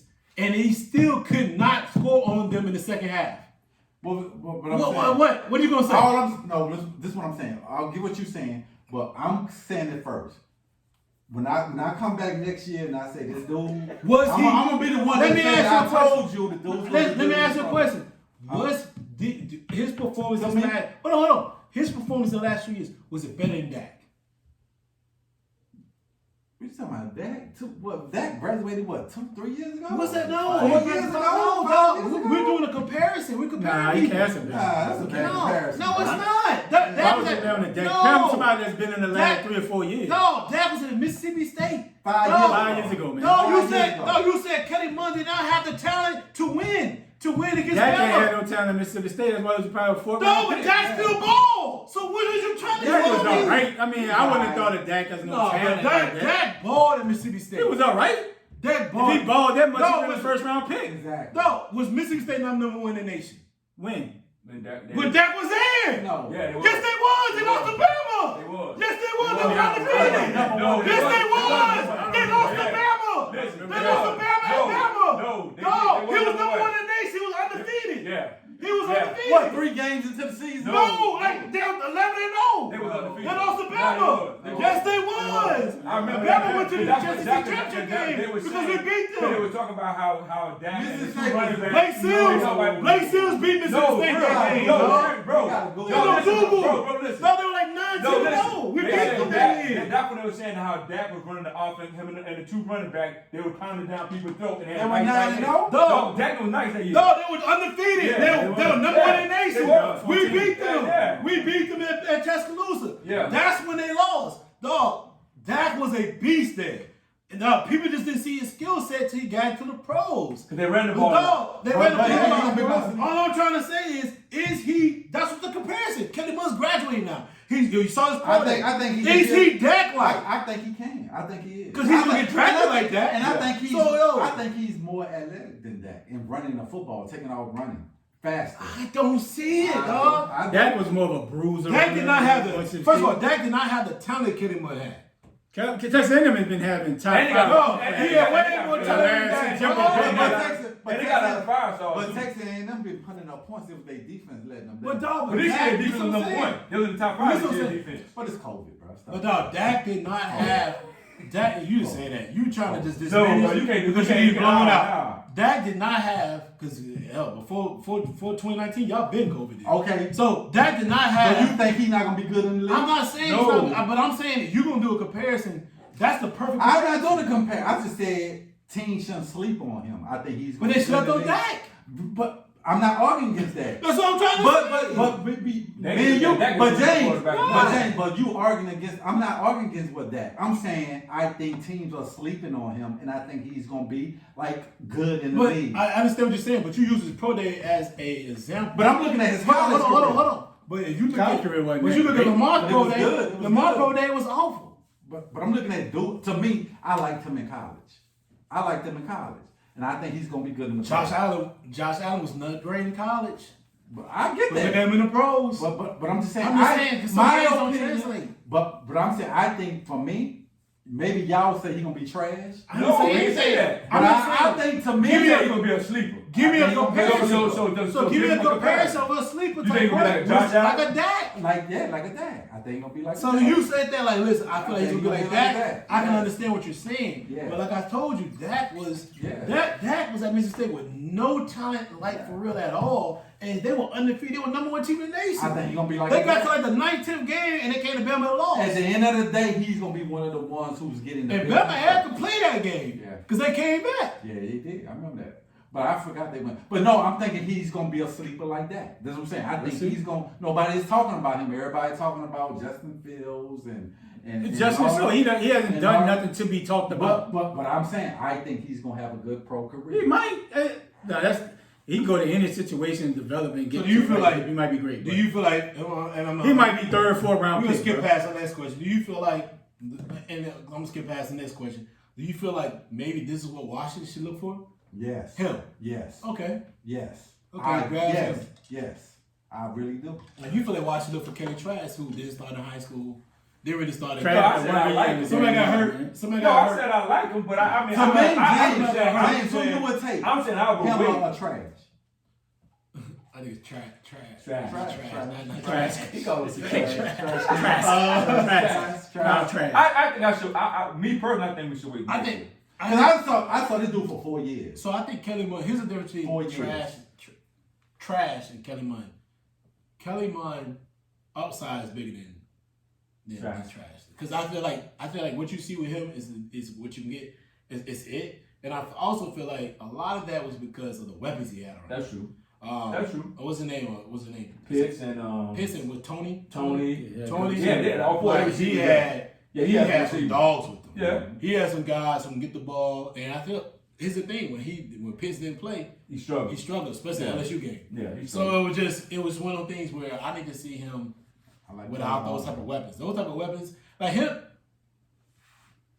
and Matt Jones have the same scenario storyline. The problem, the difference between him and Matt Jones has played him. Yeah. And I've played other quarterbacks, and a lot of people be like, you know what? Yeah, he may have a lot of talent around him, but if you watch how he outplayed the guys, the other Yeah. teams, And- and a quarterback, and opponents, of And Mac quarterbacks. Jones, It helps and you can tell he go through his progression. When you watch, Oh, yeah, you can look at he go through his Looks around. progression. Absolutely, Yeah, you can look at that. So I try to tell people don't want to give it. I say like, listen, I wasn't big on him. Everybody knew I wasn't. now you hate him last I year. hate that him. Auburn game. I hate He him. had to boy. go. I was like, bro, he gotta go. But then I saw like, dog, the next season, I said, dog, he's reading everything on the field. He's reading 1, 2, 3, 4. And I like you say all the time, everything is a crapshoot. So you know, So we we gonna don't see. know exactly, I'm but I do gonna understand talk where you're coming from. But Kelly Munn, sometimes I feel like it was games that it was plays left on the field for him. Yeah. For me, I feel like he didn't go through all his progressions. Sometimes it would be things where it would be more designed, wide open plays, designed throws he would get instead of the ones he didn't, and he struggled. Because he struggled in the game when they came to Clemson. I'm looking like, okay. The issue I got with Kelly Mond is body language.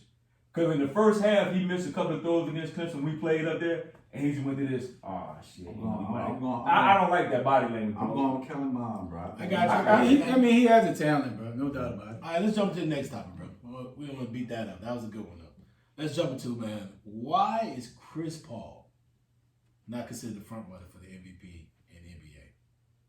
And we're gonna start with NBA Insider, You gotta come up with a name. the leader of the Nets Nation. the host of Convo with Keith. We're gonna start with NBA Insider. I think Keon, why do you feel like Chris Paul is not the NBA, not the front runner for MVP, considering the fact that his team is second, then it's their third now because they lost to the Clippers. I think the reason why is because even though he's the leader of that team, but he's not the best player on that team. The best player on the team is Booker. Yeah, it is. So absolutely. that's why he's not. Now, if you want to go to a leader, great leader, it's Chris Paul all day. But the reason why he's not getting the MVP votes because Booker is the best player on the team. And I know Chris Paul bring the leadership, the veteran. In the wins. In the wins. Well, if he go to lead, he know how to lead teams. But if you say, who's the best player on Phoenix? You're going to say Devin Booker, right? Absolutely. So that's why he's not in the running for MVP. But wherever he goes, dudes are true. Him, to me, bro, him, Rondo, wherever they go, they make an impact as a point guard player, right? You can see right now, not to change subject, when they on the team, how they take young players and make a team win. Even when Chris Paul was at OKC last year, everybody thought it was supposed to be a losing season. Somebody's just paying for picks. Like they just sending him there just to go away. Like they was saying Chris Paul career too. Yeah, they was asking for Chris. Like you thought Chris Paul was gonna get a buyout. Yeah. Like just go there, he gonna buy. I'll go to a contender. They were like he gonna go to the Lakers. They gonna buy him out. He gonna go to the Lakers. But he went there, and they went Game 7 with Utah. Rockets. Utah. Last year, I'm talking about Thunder. They went with the Rockets. The Rockets. Was Yeah. the Rockets? It was the Utah Rockets. played the Nuggets. Okay, yeah. So they went Game 7. So that's what I'm saying. So the Chris Paul, I see why, but he definitely should be like a fifth in that conversation. But the reason why he's not running up because Devin Booker is the best player on the team. Well, we're not talking about runner. Why is he not the front runner? But I'm saying that's why he's not a front runner because Devin Booker is the best player on the team. Okay. So let me ask this question. Yes. So if Devin Booker is the best player, why did Chris Paul go over him to make the All-Star team? Because Chris Paul at his position, Chris Paul, don't get me wrong. To me, Chris Paul is probably gonna go down as one of the either probably in the top 5 point guards of all time. You got to put him in top 5 point guards of all time. Don't get me wrong. Okay. Top 5. To me, top 5 point guards of all time. Chris Paul gonna be in that top 5 or top 6. So I'm not doing it in my head, but right now he's gonna be a top 5, top 6 point guard. You didn't answer my question. But the reason why, because like I said, Devin Booker is probably averaging what, 27, 28 a game, 26, Yeah. 25, 26. Chris Paul probably averaging what, 14. So that's the reason why. Yeah. So And when you got James Harden, you got then the the boy- East, you still didn't answer my no, question. we talking about MVP. It ain't about East. We talking about MVP. You missed what I- MVP work for East or West? No, but you missed what I asked you. What? You're saying Chris Paul. You said Devin Booker is the best player on their team, right? But the question was why Chris Paul is not a front runner for MVP, right? And I told you the question. Hold on. I asked you the question. If you said Devin Booker is the best player on their team, right? Yes. Why didn't Devin Booker make the All-Star? It's hard at that 2 spot. That's what I'm saying. You playing 2 guards. It's about the position. 2 guards, it's hard. It's in the West, bro. When you take out Dame, Yes. like But Dame is the point. but No, Dame, no, it's No, nobody. he's a point. No, it's point. Point. It's nobody. but even like 2 guards, who you taking out though? But you just said Dame. No, I mentioned Dame, but But I'm just saying, you said and Booker's 2 the guards, best player on that team. Booker should have made it over Chris Paul. Whether he's 1, 2, or 3, it don't But Chris matter. Paul, no, it's a different position, bro. Different position. Well, point guard is actually stacking the West too. Exactly. But I'm just saying. No, well, other than who? Well, you got Dame, Curry. Murray is actually a point guard too. But Murray, he ain't make the Dame, playoffs. But He they didn't- winning. I mean, he told me he Yeah. didn't make. No, they're winning. Murray for them was winning. He didn't make the All-Star team. Right, but because Murray, but hold on. Murray record is not better than Phoenix record. Not So at that that's why- time. That's why Chris Paul. But won't then you make had it. you had Mitchell. He made it. Who Mitchell made made it. That's what I'm saying. Yeah. So you still got a lot of there's a lot of good twos, but there's also a lot of good point guards too. Yeah, but it's more tools than point, I think. No, hold on. There's in the West. Yes. Yes. More You tools. sit here and think about Do it. they draft point guards and two guards, or they just draft guards? No, they have a PG. They have positions. Yeah, point guard, two In- guard. They have positions in all star games. Yeah. Well, the finish I take, Right. I think Chris Paul should be in the running Yeah. because he's changed. I think he's changed a lot. The culture. The coach in Phoenix, and they like you said, like James saying, big number two. But we gotta realize Because this is the thing. If we're gonna put James Harden there, we gotta put Chris Paul there. Because James Harden doesn't go. If James Harden doesn't go to Brooklyn ain't the same team. They winning, but they're not the same team, the juggernaut that y'all saying that they are now. They're not. They're not. They're not the same juggernaut as they are now. Of course they not, but you So got that's my point. So if you're gonna put James But Harden, Brooklyn still was. dog, Brooklyn still would be one of the favorites to come out the East. but they're not the same juggernaut as they are now. With KD getting hurt, and oh boy, the point guard, with KD getting hurt, then they had to depend on the point guard, right? Kyrie. Who else you gonna have?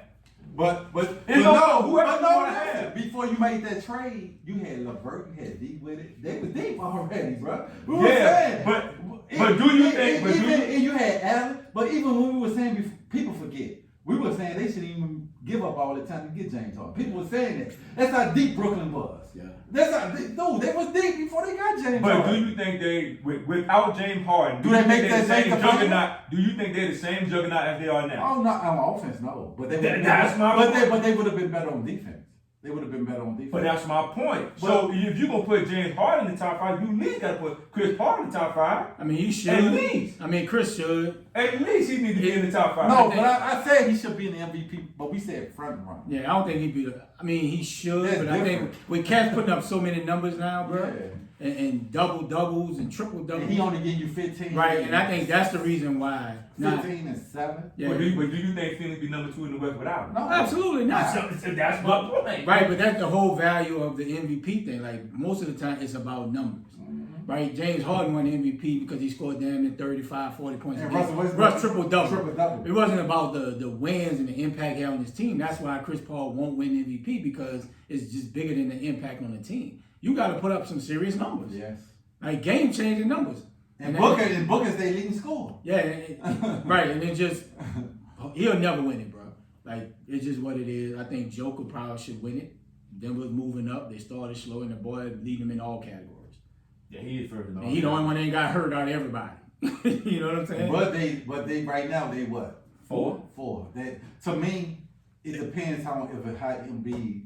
Yeah, if Embiid comes back and Joker's not, Yeah. listen, you're pumping Joker way up 2 hours. Yeah, but Boy, balling, bro. Dog, he's playing okay, but his team, it's not translating to his team being top 3. Yes. What's his stat, though? Nah, so is it stack or is he balling? Which one is it? No, they're going to be Well, top no, 3 which once they lick might it. be How? They're not getting How? through. Who they gonna be? The Clippers are still winning. Yes. The Suns are third. The Clippers are 2, Utah. and Utah's 1. How they gonna be there? I'm just saying that Joker having a No, good to me, And that's to me, fantastic. But they were also 4th last year. to me, it should be. Don't matter Embiid. about last To me, it should be. But no, it's not last year. Okay. Nobody care about last year. So you care about Giannis winning the playoffs, right?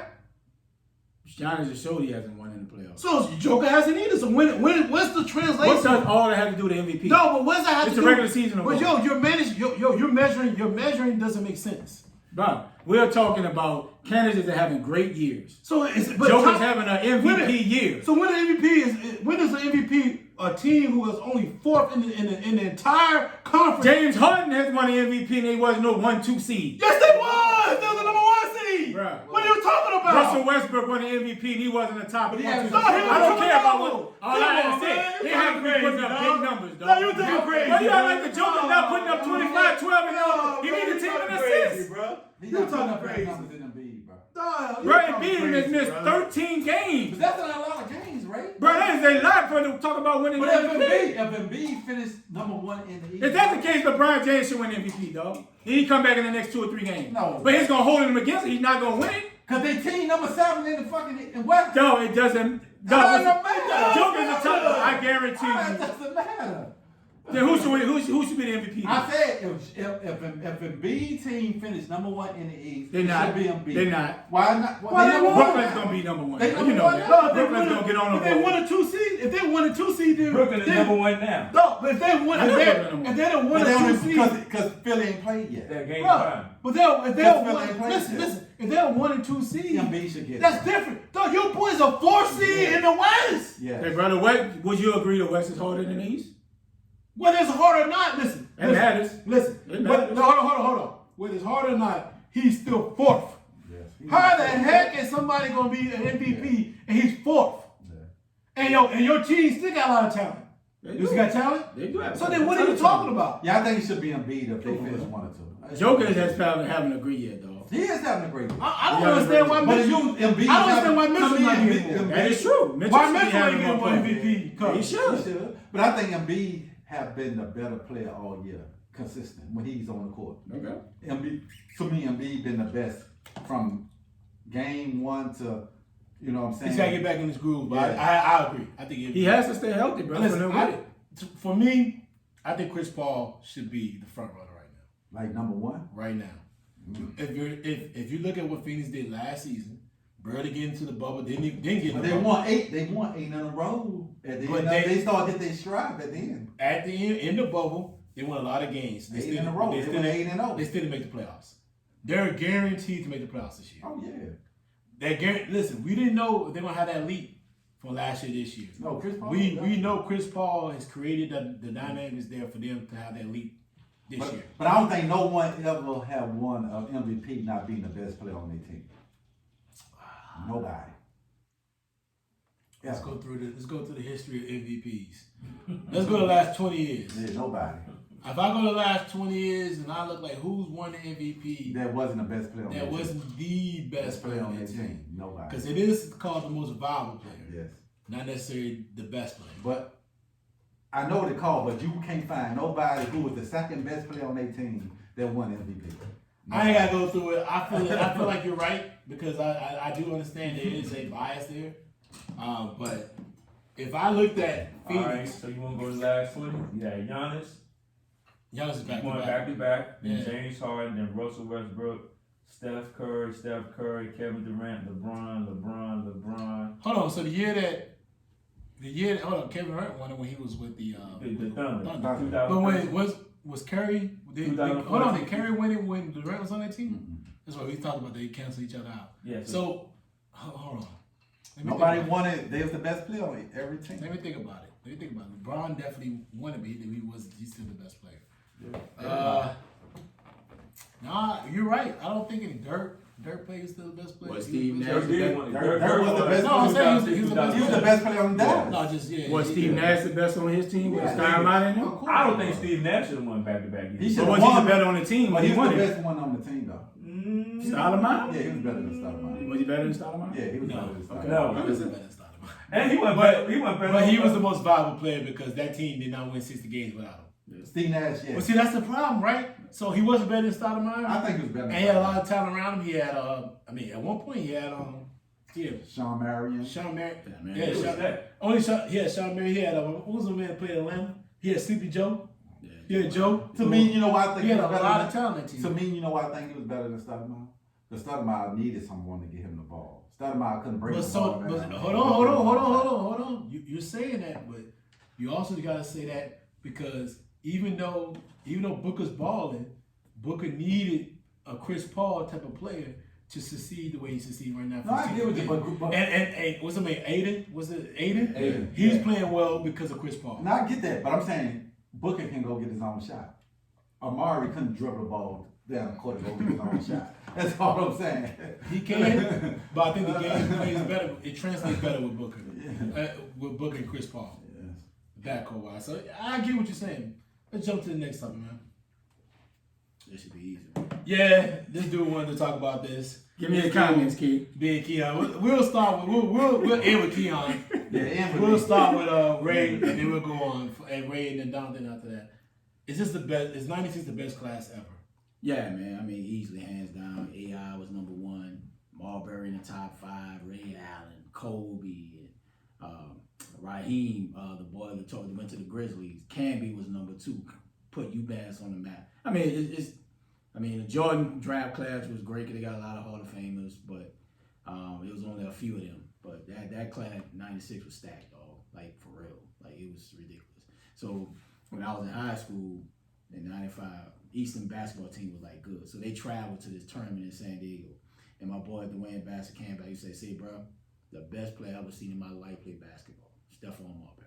I was like, "Nah, dog, you really saying that?" Like, all the people that play basketball, he was like, "Dog, that boy's a beast." And when you saw Steph in his documentary and all that, like, you can really see, and he didn't even reach his potential. He could have made that draft class even better than what it is. But yeah, this is an easy topic, man. I mean, that 96 was stacked, bro. I can't wait to see the documentary. Yeah, that's an easy topic, bro. This was hands down the best ever. Think the best ever? Yeah, bro. Because dog, you got So Jordan had the most what? They had Barkley in that class. They had the most Hall of Famers, right? They had Stockton. They had That class right there. I mean, in that draft, in the '84 draft, you only thinking about 2 people, 3 people. Stockton, Barkley, Oh, Elijah Wine, And cats like that. Like, you're not even thinking about, like, in that '96, you had AI, Kobe, Ray Allen, Marbury, shit. You can name them. Antoine Walker, Steve Nash, dog. Like, I mean, it was just Paige State. Stockton was one of the best 3-point shooters of all time. Ed Goskins. Ed Goskins, one of the best bigs in all the basketball. It was a very talented draft. Eric Dampier. Nobody even think. Kerry Kittle. Kittle's a fool. Yeah, it's hands down. Yeah, they got. In that draft, listen, if Sean Livingston didn't get hurt, Oh yeah. he probably would have been a first round pick and probably been better. Derek Fisher.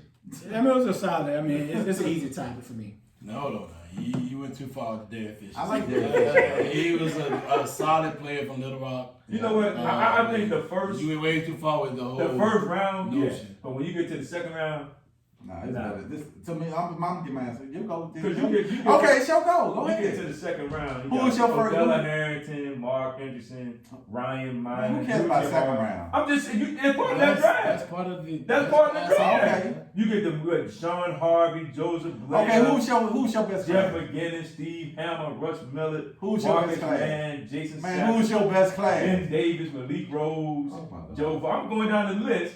No, who's your? Stick to the question. I think for the first part of the draft, I think the overall draft, I think Jordan draft was better. But I think the 83? 83, 84. But I think for like the first part of this draft, I think Kobe and was better. But the overall draft, I think Jordan had a better draft. I guess I'll go because you're gonna end this. I feel like the 04 draft LeBron and Melo there. had a lot of future NBA.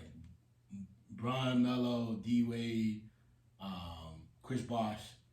There were a lot of Hall of Famers that may rival this once we sit back and we just look at both drafts in comparison.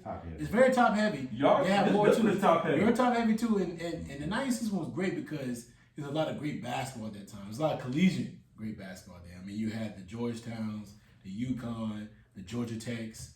But if you look at that from top down, LeBron one had a lot of talent too. But the '96 one, from a Hall of Fame perspective, definitely is probably. What draft was LeBron was in? 2004. 2004. Might be 2005. No, 2003. I just looked at 2004 draft. That's Was it 2003? It might be 2003 because the 2004 draft It was with the White Howard then. Yeah, it was 2003 then. You're right. It was. So you look at the 2003 draft, and yeah, that was the one with LeBron. It was 2003. You're right. I mean, that thing had a lot of class. It had a lot of talent too, bro.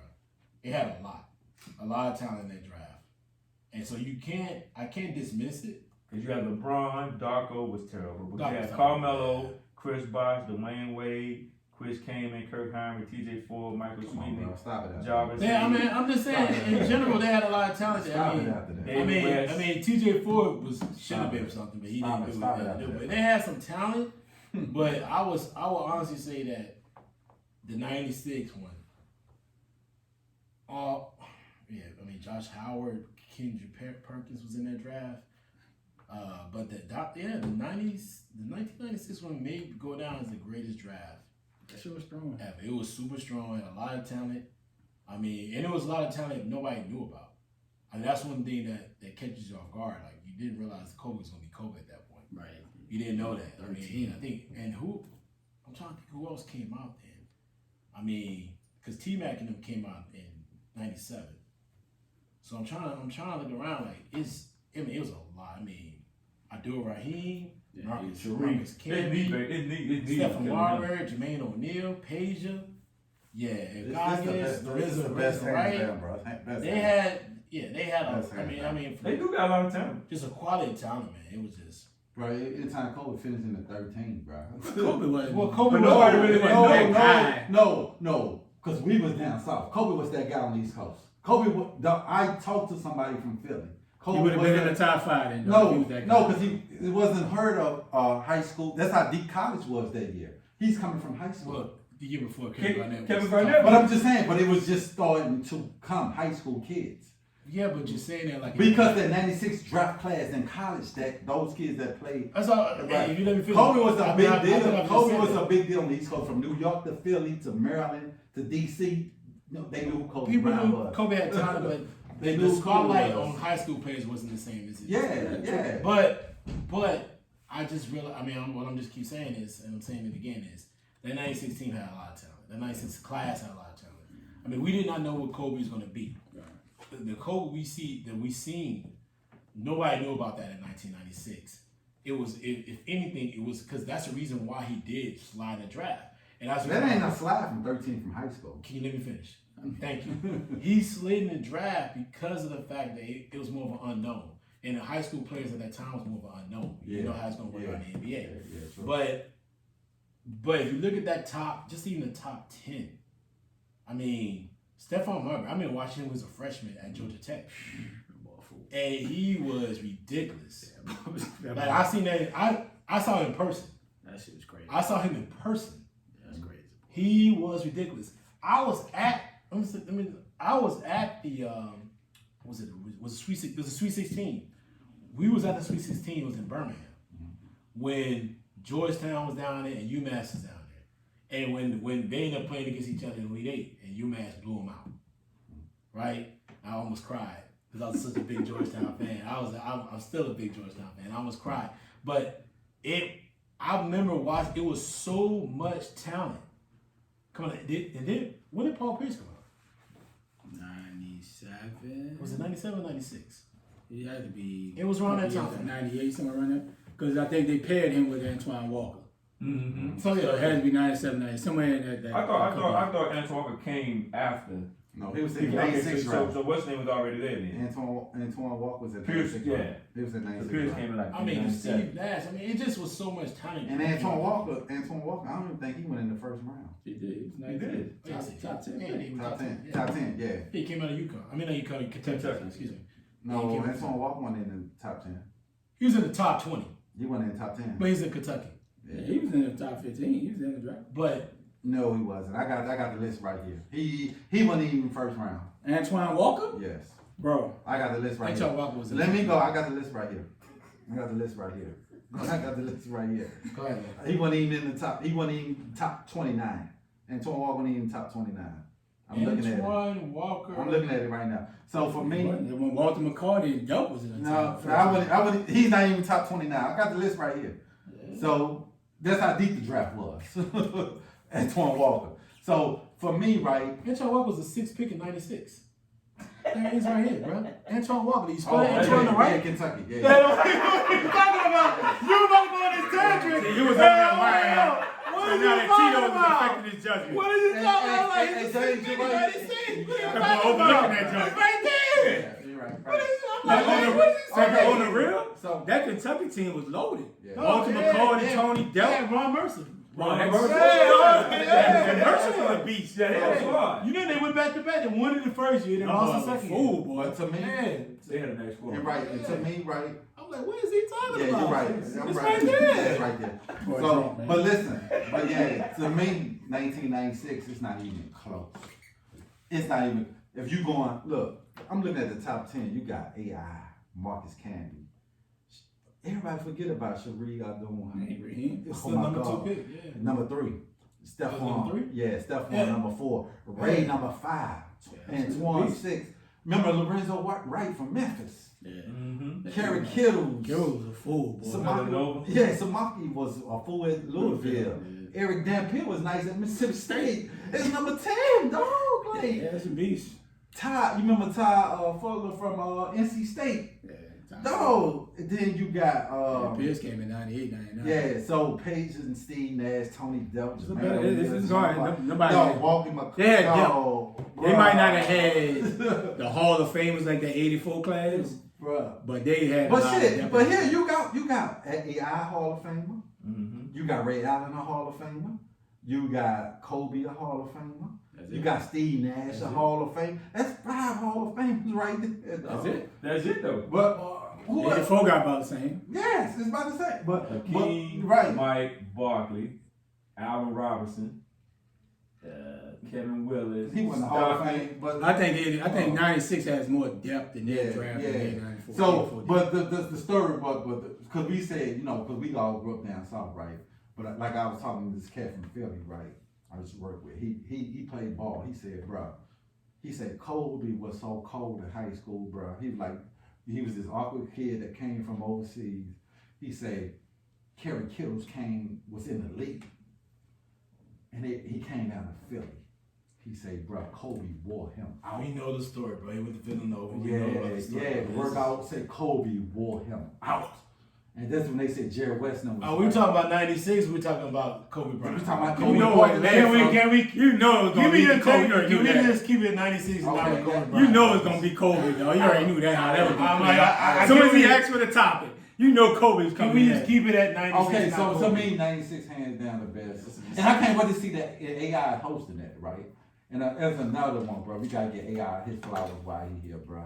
To me, so I've seen AI in person. no, I'm just saying to us, you know what I'm saying? Like, even basketball world, we don't talk a lot about AI no more. I do. I'm talking about the media. Oh yeah, the media does it. And Yeah. we're the media now. Yeah, So yeah. we know the best player. He's the best player. I love AI. I love them. Dog. I got his jersey still.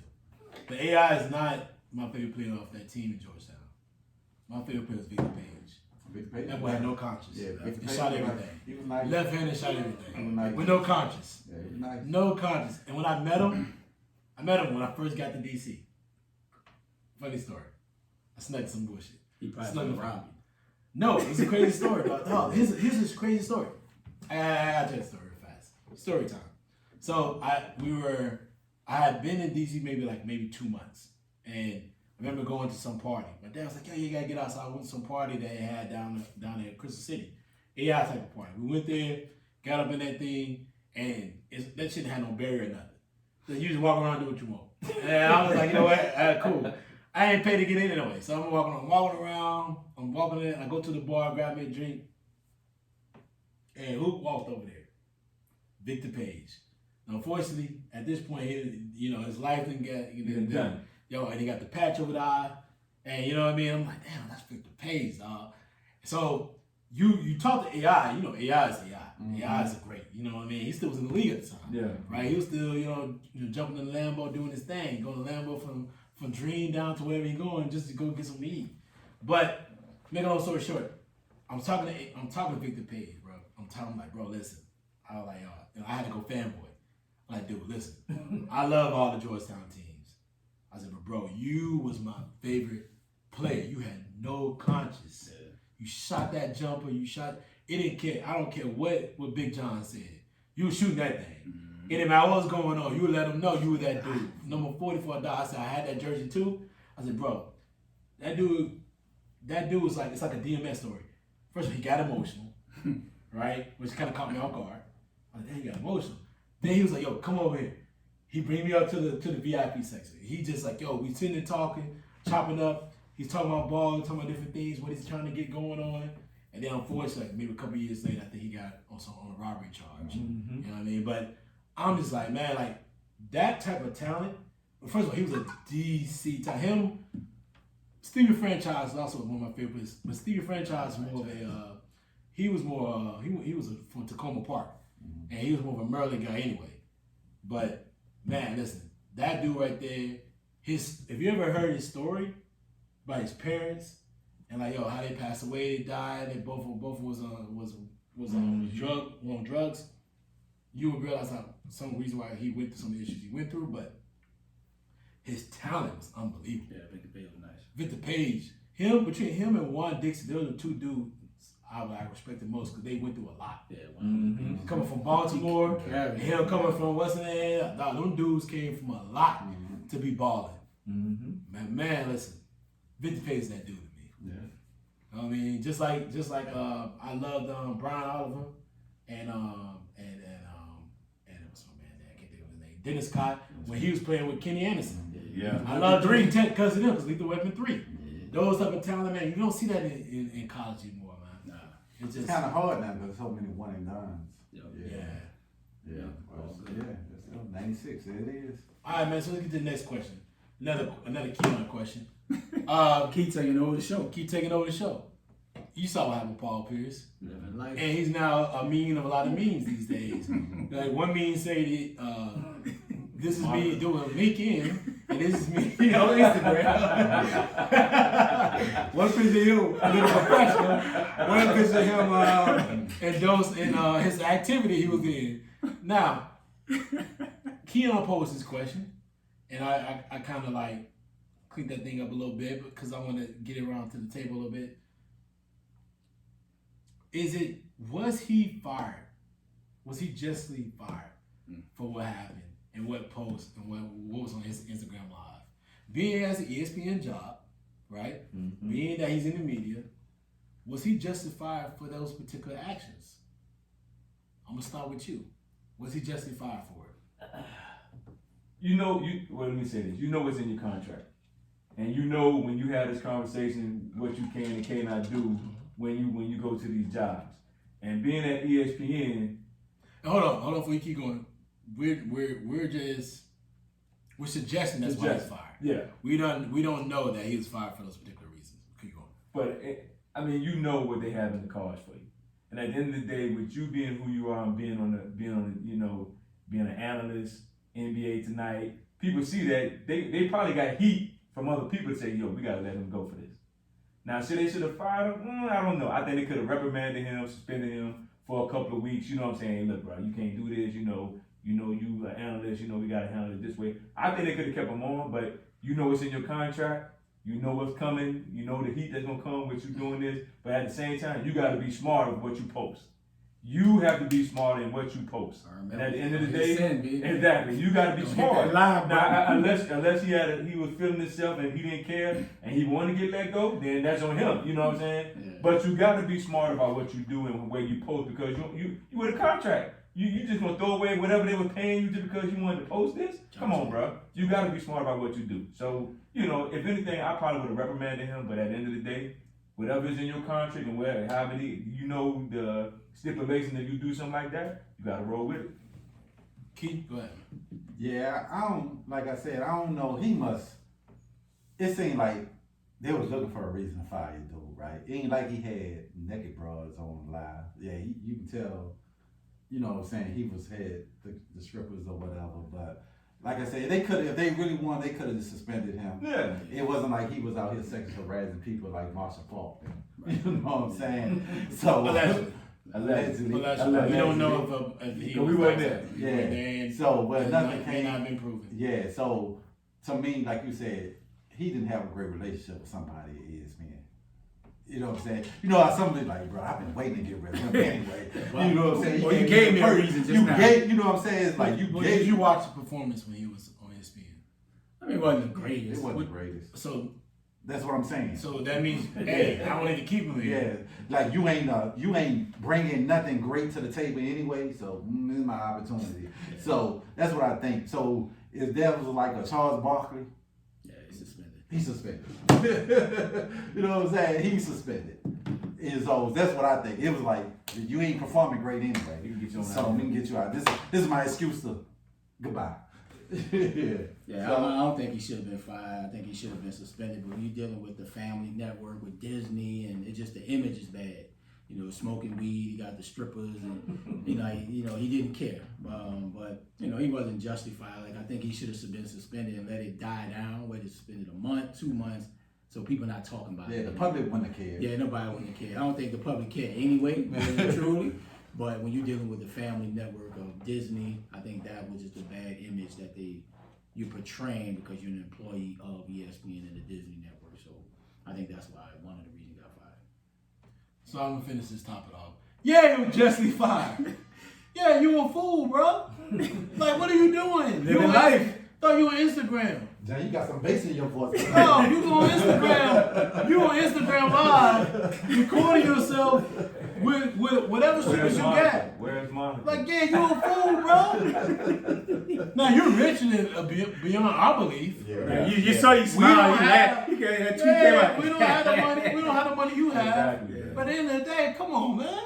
That was ridiculous. Yeah, it was wild. It made no sense. The shit we do for likes. Dog, like, what are you doing that for? Why was you on Instagram Live? You want likes. You want likes. Dog, that's embarrassing. Yeah, you should have kept that private. Dog, and then, aren't you married?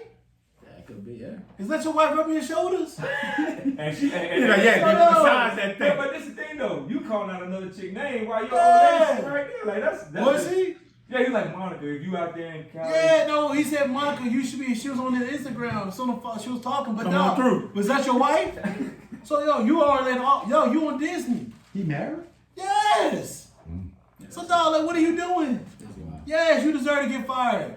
You a fool, bro. James put some bass in his voice. You a fool, bro. Like, come on, man. You a fool. Yeah, he wilding, dog, for real. Dog, listen. If we get to put ourselves in a situation where if us personally put ourselves in a situation where it affects our job and our livelihood, you'll get fired. we'll get fired. You're fine. They're not gonna deal with it. That's any corporation. You He that rich, They're a bro. corporation. Whether he blew his money or saved his money, No, whatever he does, probably his money, didn't that's care. on him. But dog, listen, how he conducts his personal business financially, that's on him. Mhm. But what I saw on the gram, Yeah, that's worldwide information. Yeah. Bro, they recorded immediately. You a Smoking fool. weed. Dog, it ain't that, dog. Paul Pierce is over 40. Yeah. Dog, I'm not, listen, you're never gonna see me in any strip club put my IG live out there. Yeah, you wild. Period. Yeah. Now somebody else recorded me, that's a different storyline. Yeah, I wouldn't even do that. But dog, why would you do that? I wouldn't even No, do that's that. crazy. Why would any person, any Wow. individual? It's different, like you said, somebody else, he just caught on the live.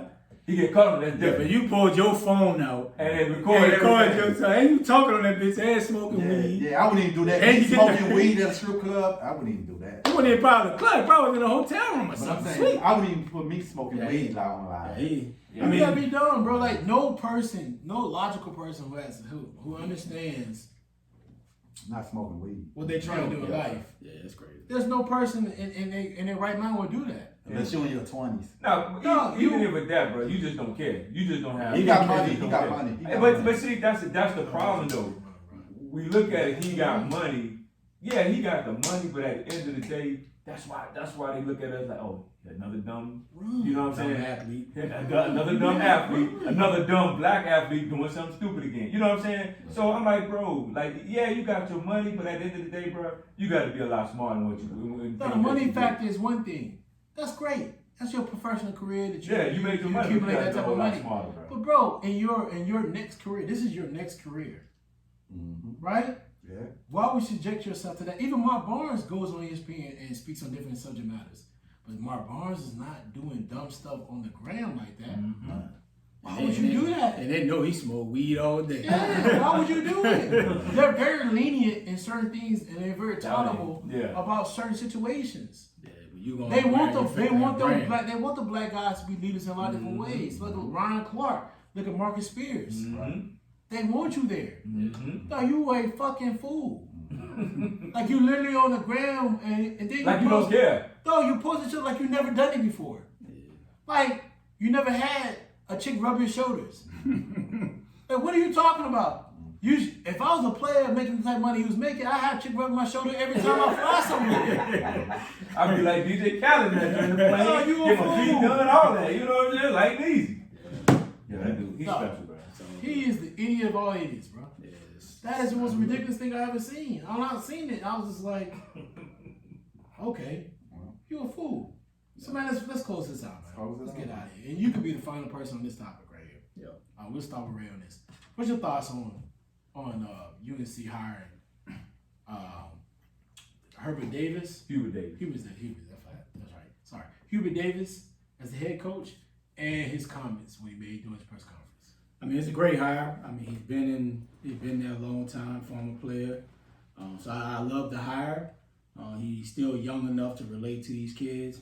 I don't get the comment about how, he's very proud to be married to a white woman.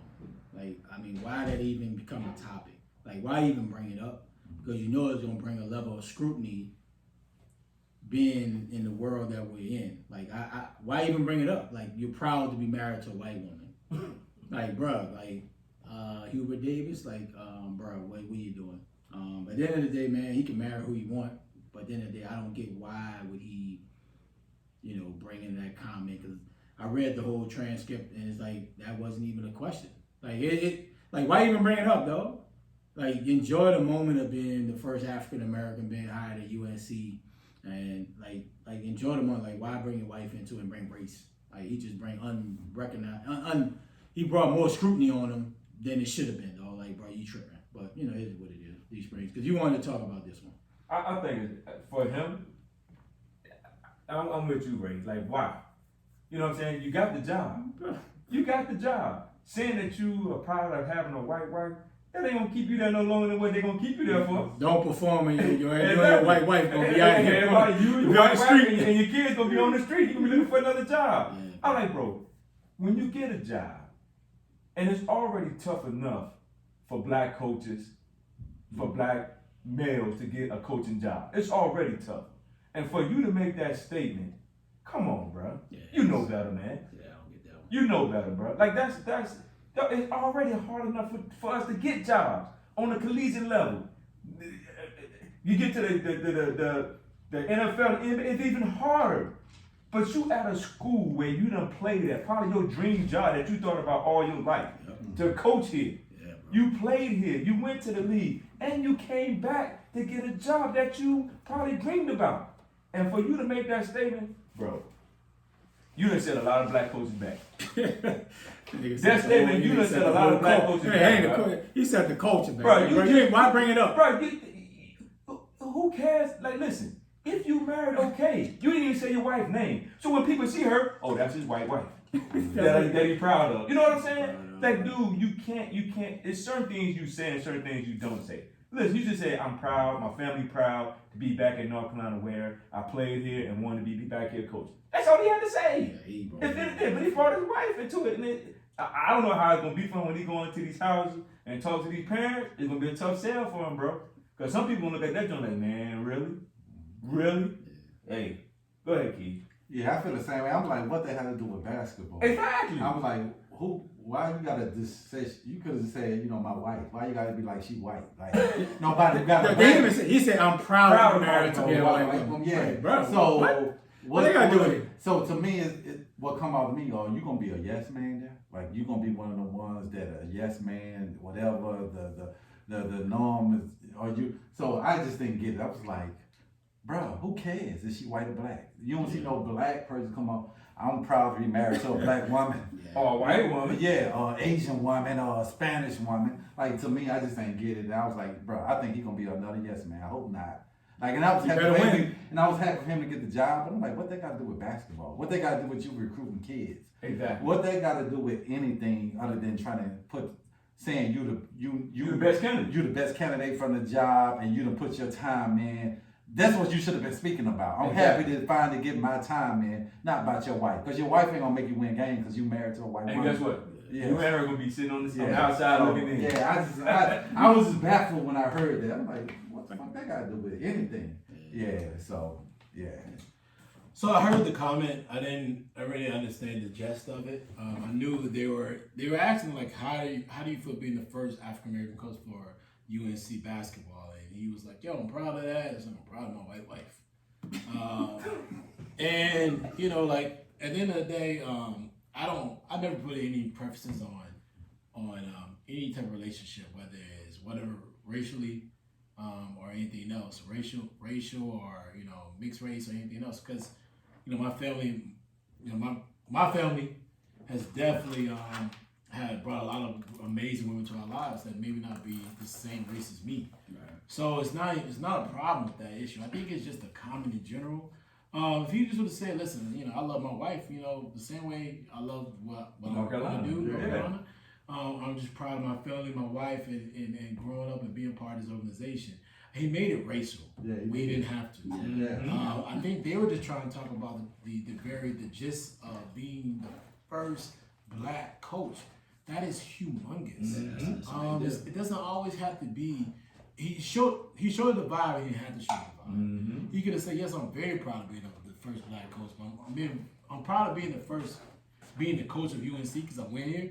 But being the first black coach here, and hopefully the only black coach, because that means I'm here and I'm great at what I'm doing, right? And the only coach in forever, but definitely, and hopefully I set a precedent where there's more black coaches are here, right? That would represent it better. He didn't represent the way I would hope somebody would be in that type of environment with that type of situation on the table to discuss. I feel like he should have looked at it in a different limelight and not made it so more racial. Like, whether your wife was white, Spanish, who cares? You married to her. You married to her. We think that's cool. Like, I don't have any issues with that at all. Like I said, marriages of different races of different nature. That is dope, dog. Do you? Like that? Nobody's judging you about what's going on in your home. They're just talking about the gist of being in that environment and being one of the first black coaches that's had so many spectacular, amazing black athletes that's played there. They come through there. Come through there. You are the first one. That's the head coach. It's the head coach when you've had that type of talent there, right? Look around. Look at you. Absolutely. Look at North Carolina Central. Look at other schools. Look at A&T. All these schools around me. You were the first guy that made it through as the coach at this school. Man, that's huge. And he did not understand the magnitude of that moment. And he's been there. And he made it about a long time. He made it about racial situations that didn't have to be. So it's unfortunate. All right, so fellas, man, that was a great last topic. Let's get our closing thoughts. Key had to step out. You had to leave for the day. But let's start with you, dog. What's your closing thoughts before we get out of here? Oh, man, let's keep it moving. Like, we got another guest next week. One of my homeboys from South Carolina coming in. He's a professor at South Carolina State, and he owns he's an editor for the HBCU Times. So it's gonna be great to bring him in next week and see what he's thinking and how the MEAC is gonna react to all the moving and shaking that they got going on. So check us out next week. It's gonna be a great show. Yeah, I'm looking forward to talking about that. Yes, Those are a lot of the top teams too. Yeah, man, it was a great show, man. We're doing big things, a lot of great things going to be happening in season 3. We just continue to get our people involved. Thank you for everybody that supported the podcast, whether it's a like, a share, just whatever, man. We thank you. And just thank you for my brothers, man. We've been dedicated to this, for a very long time. Even during COVID, we could have easily, we're going to chill. But we've been, dedicated to it, man. I thank y'all for just putting in the effort.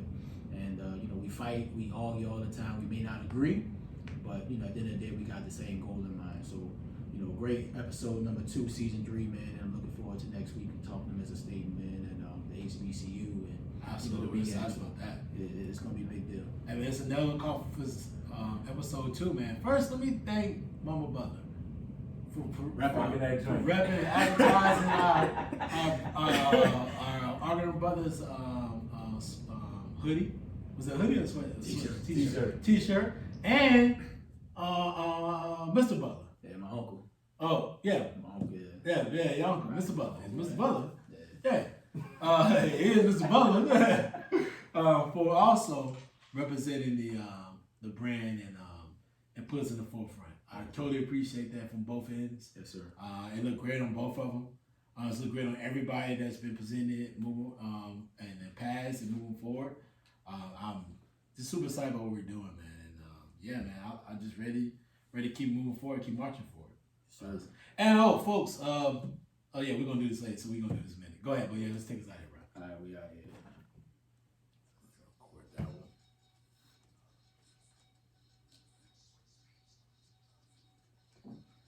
Rest in heaven, DMX, bro. Yes, sir.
Don't know. Yes, sir. Got to go wide. Ain't no way to stop my flow.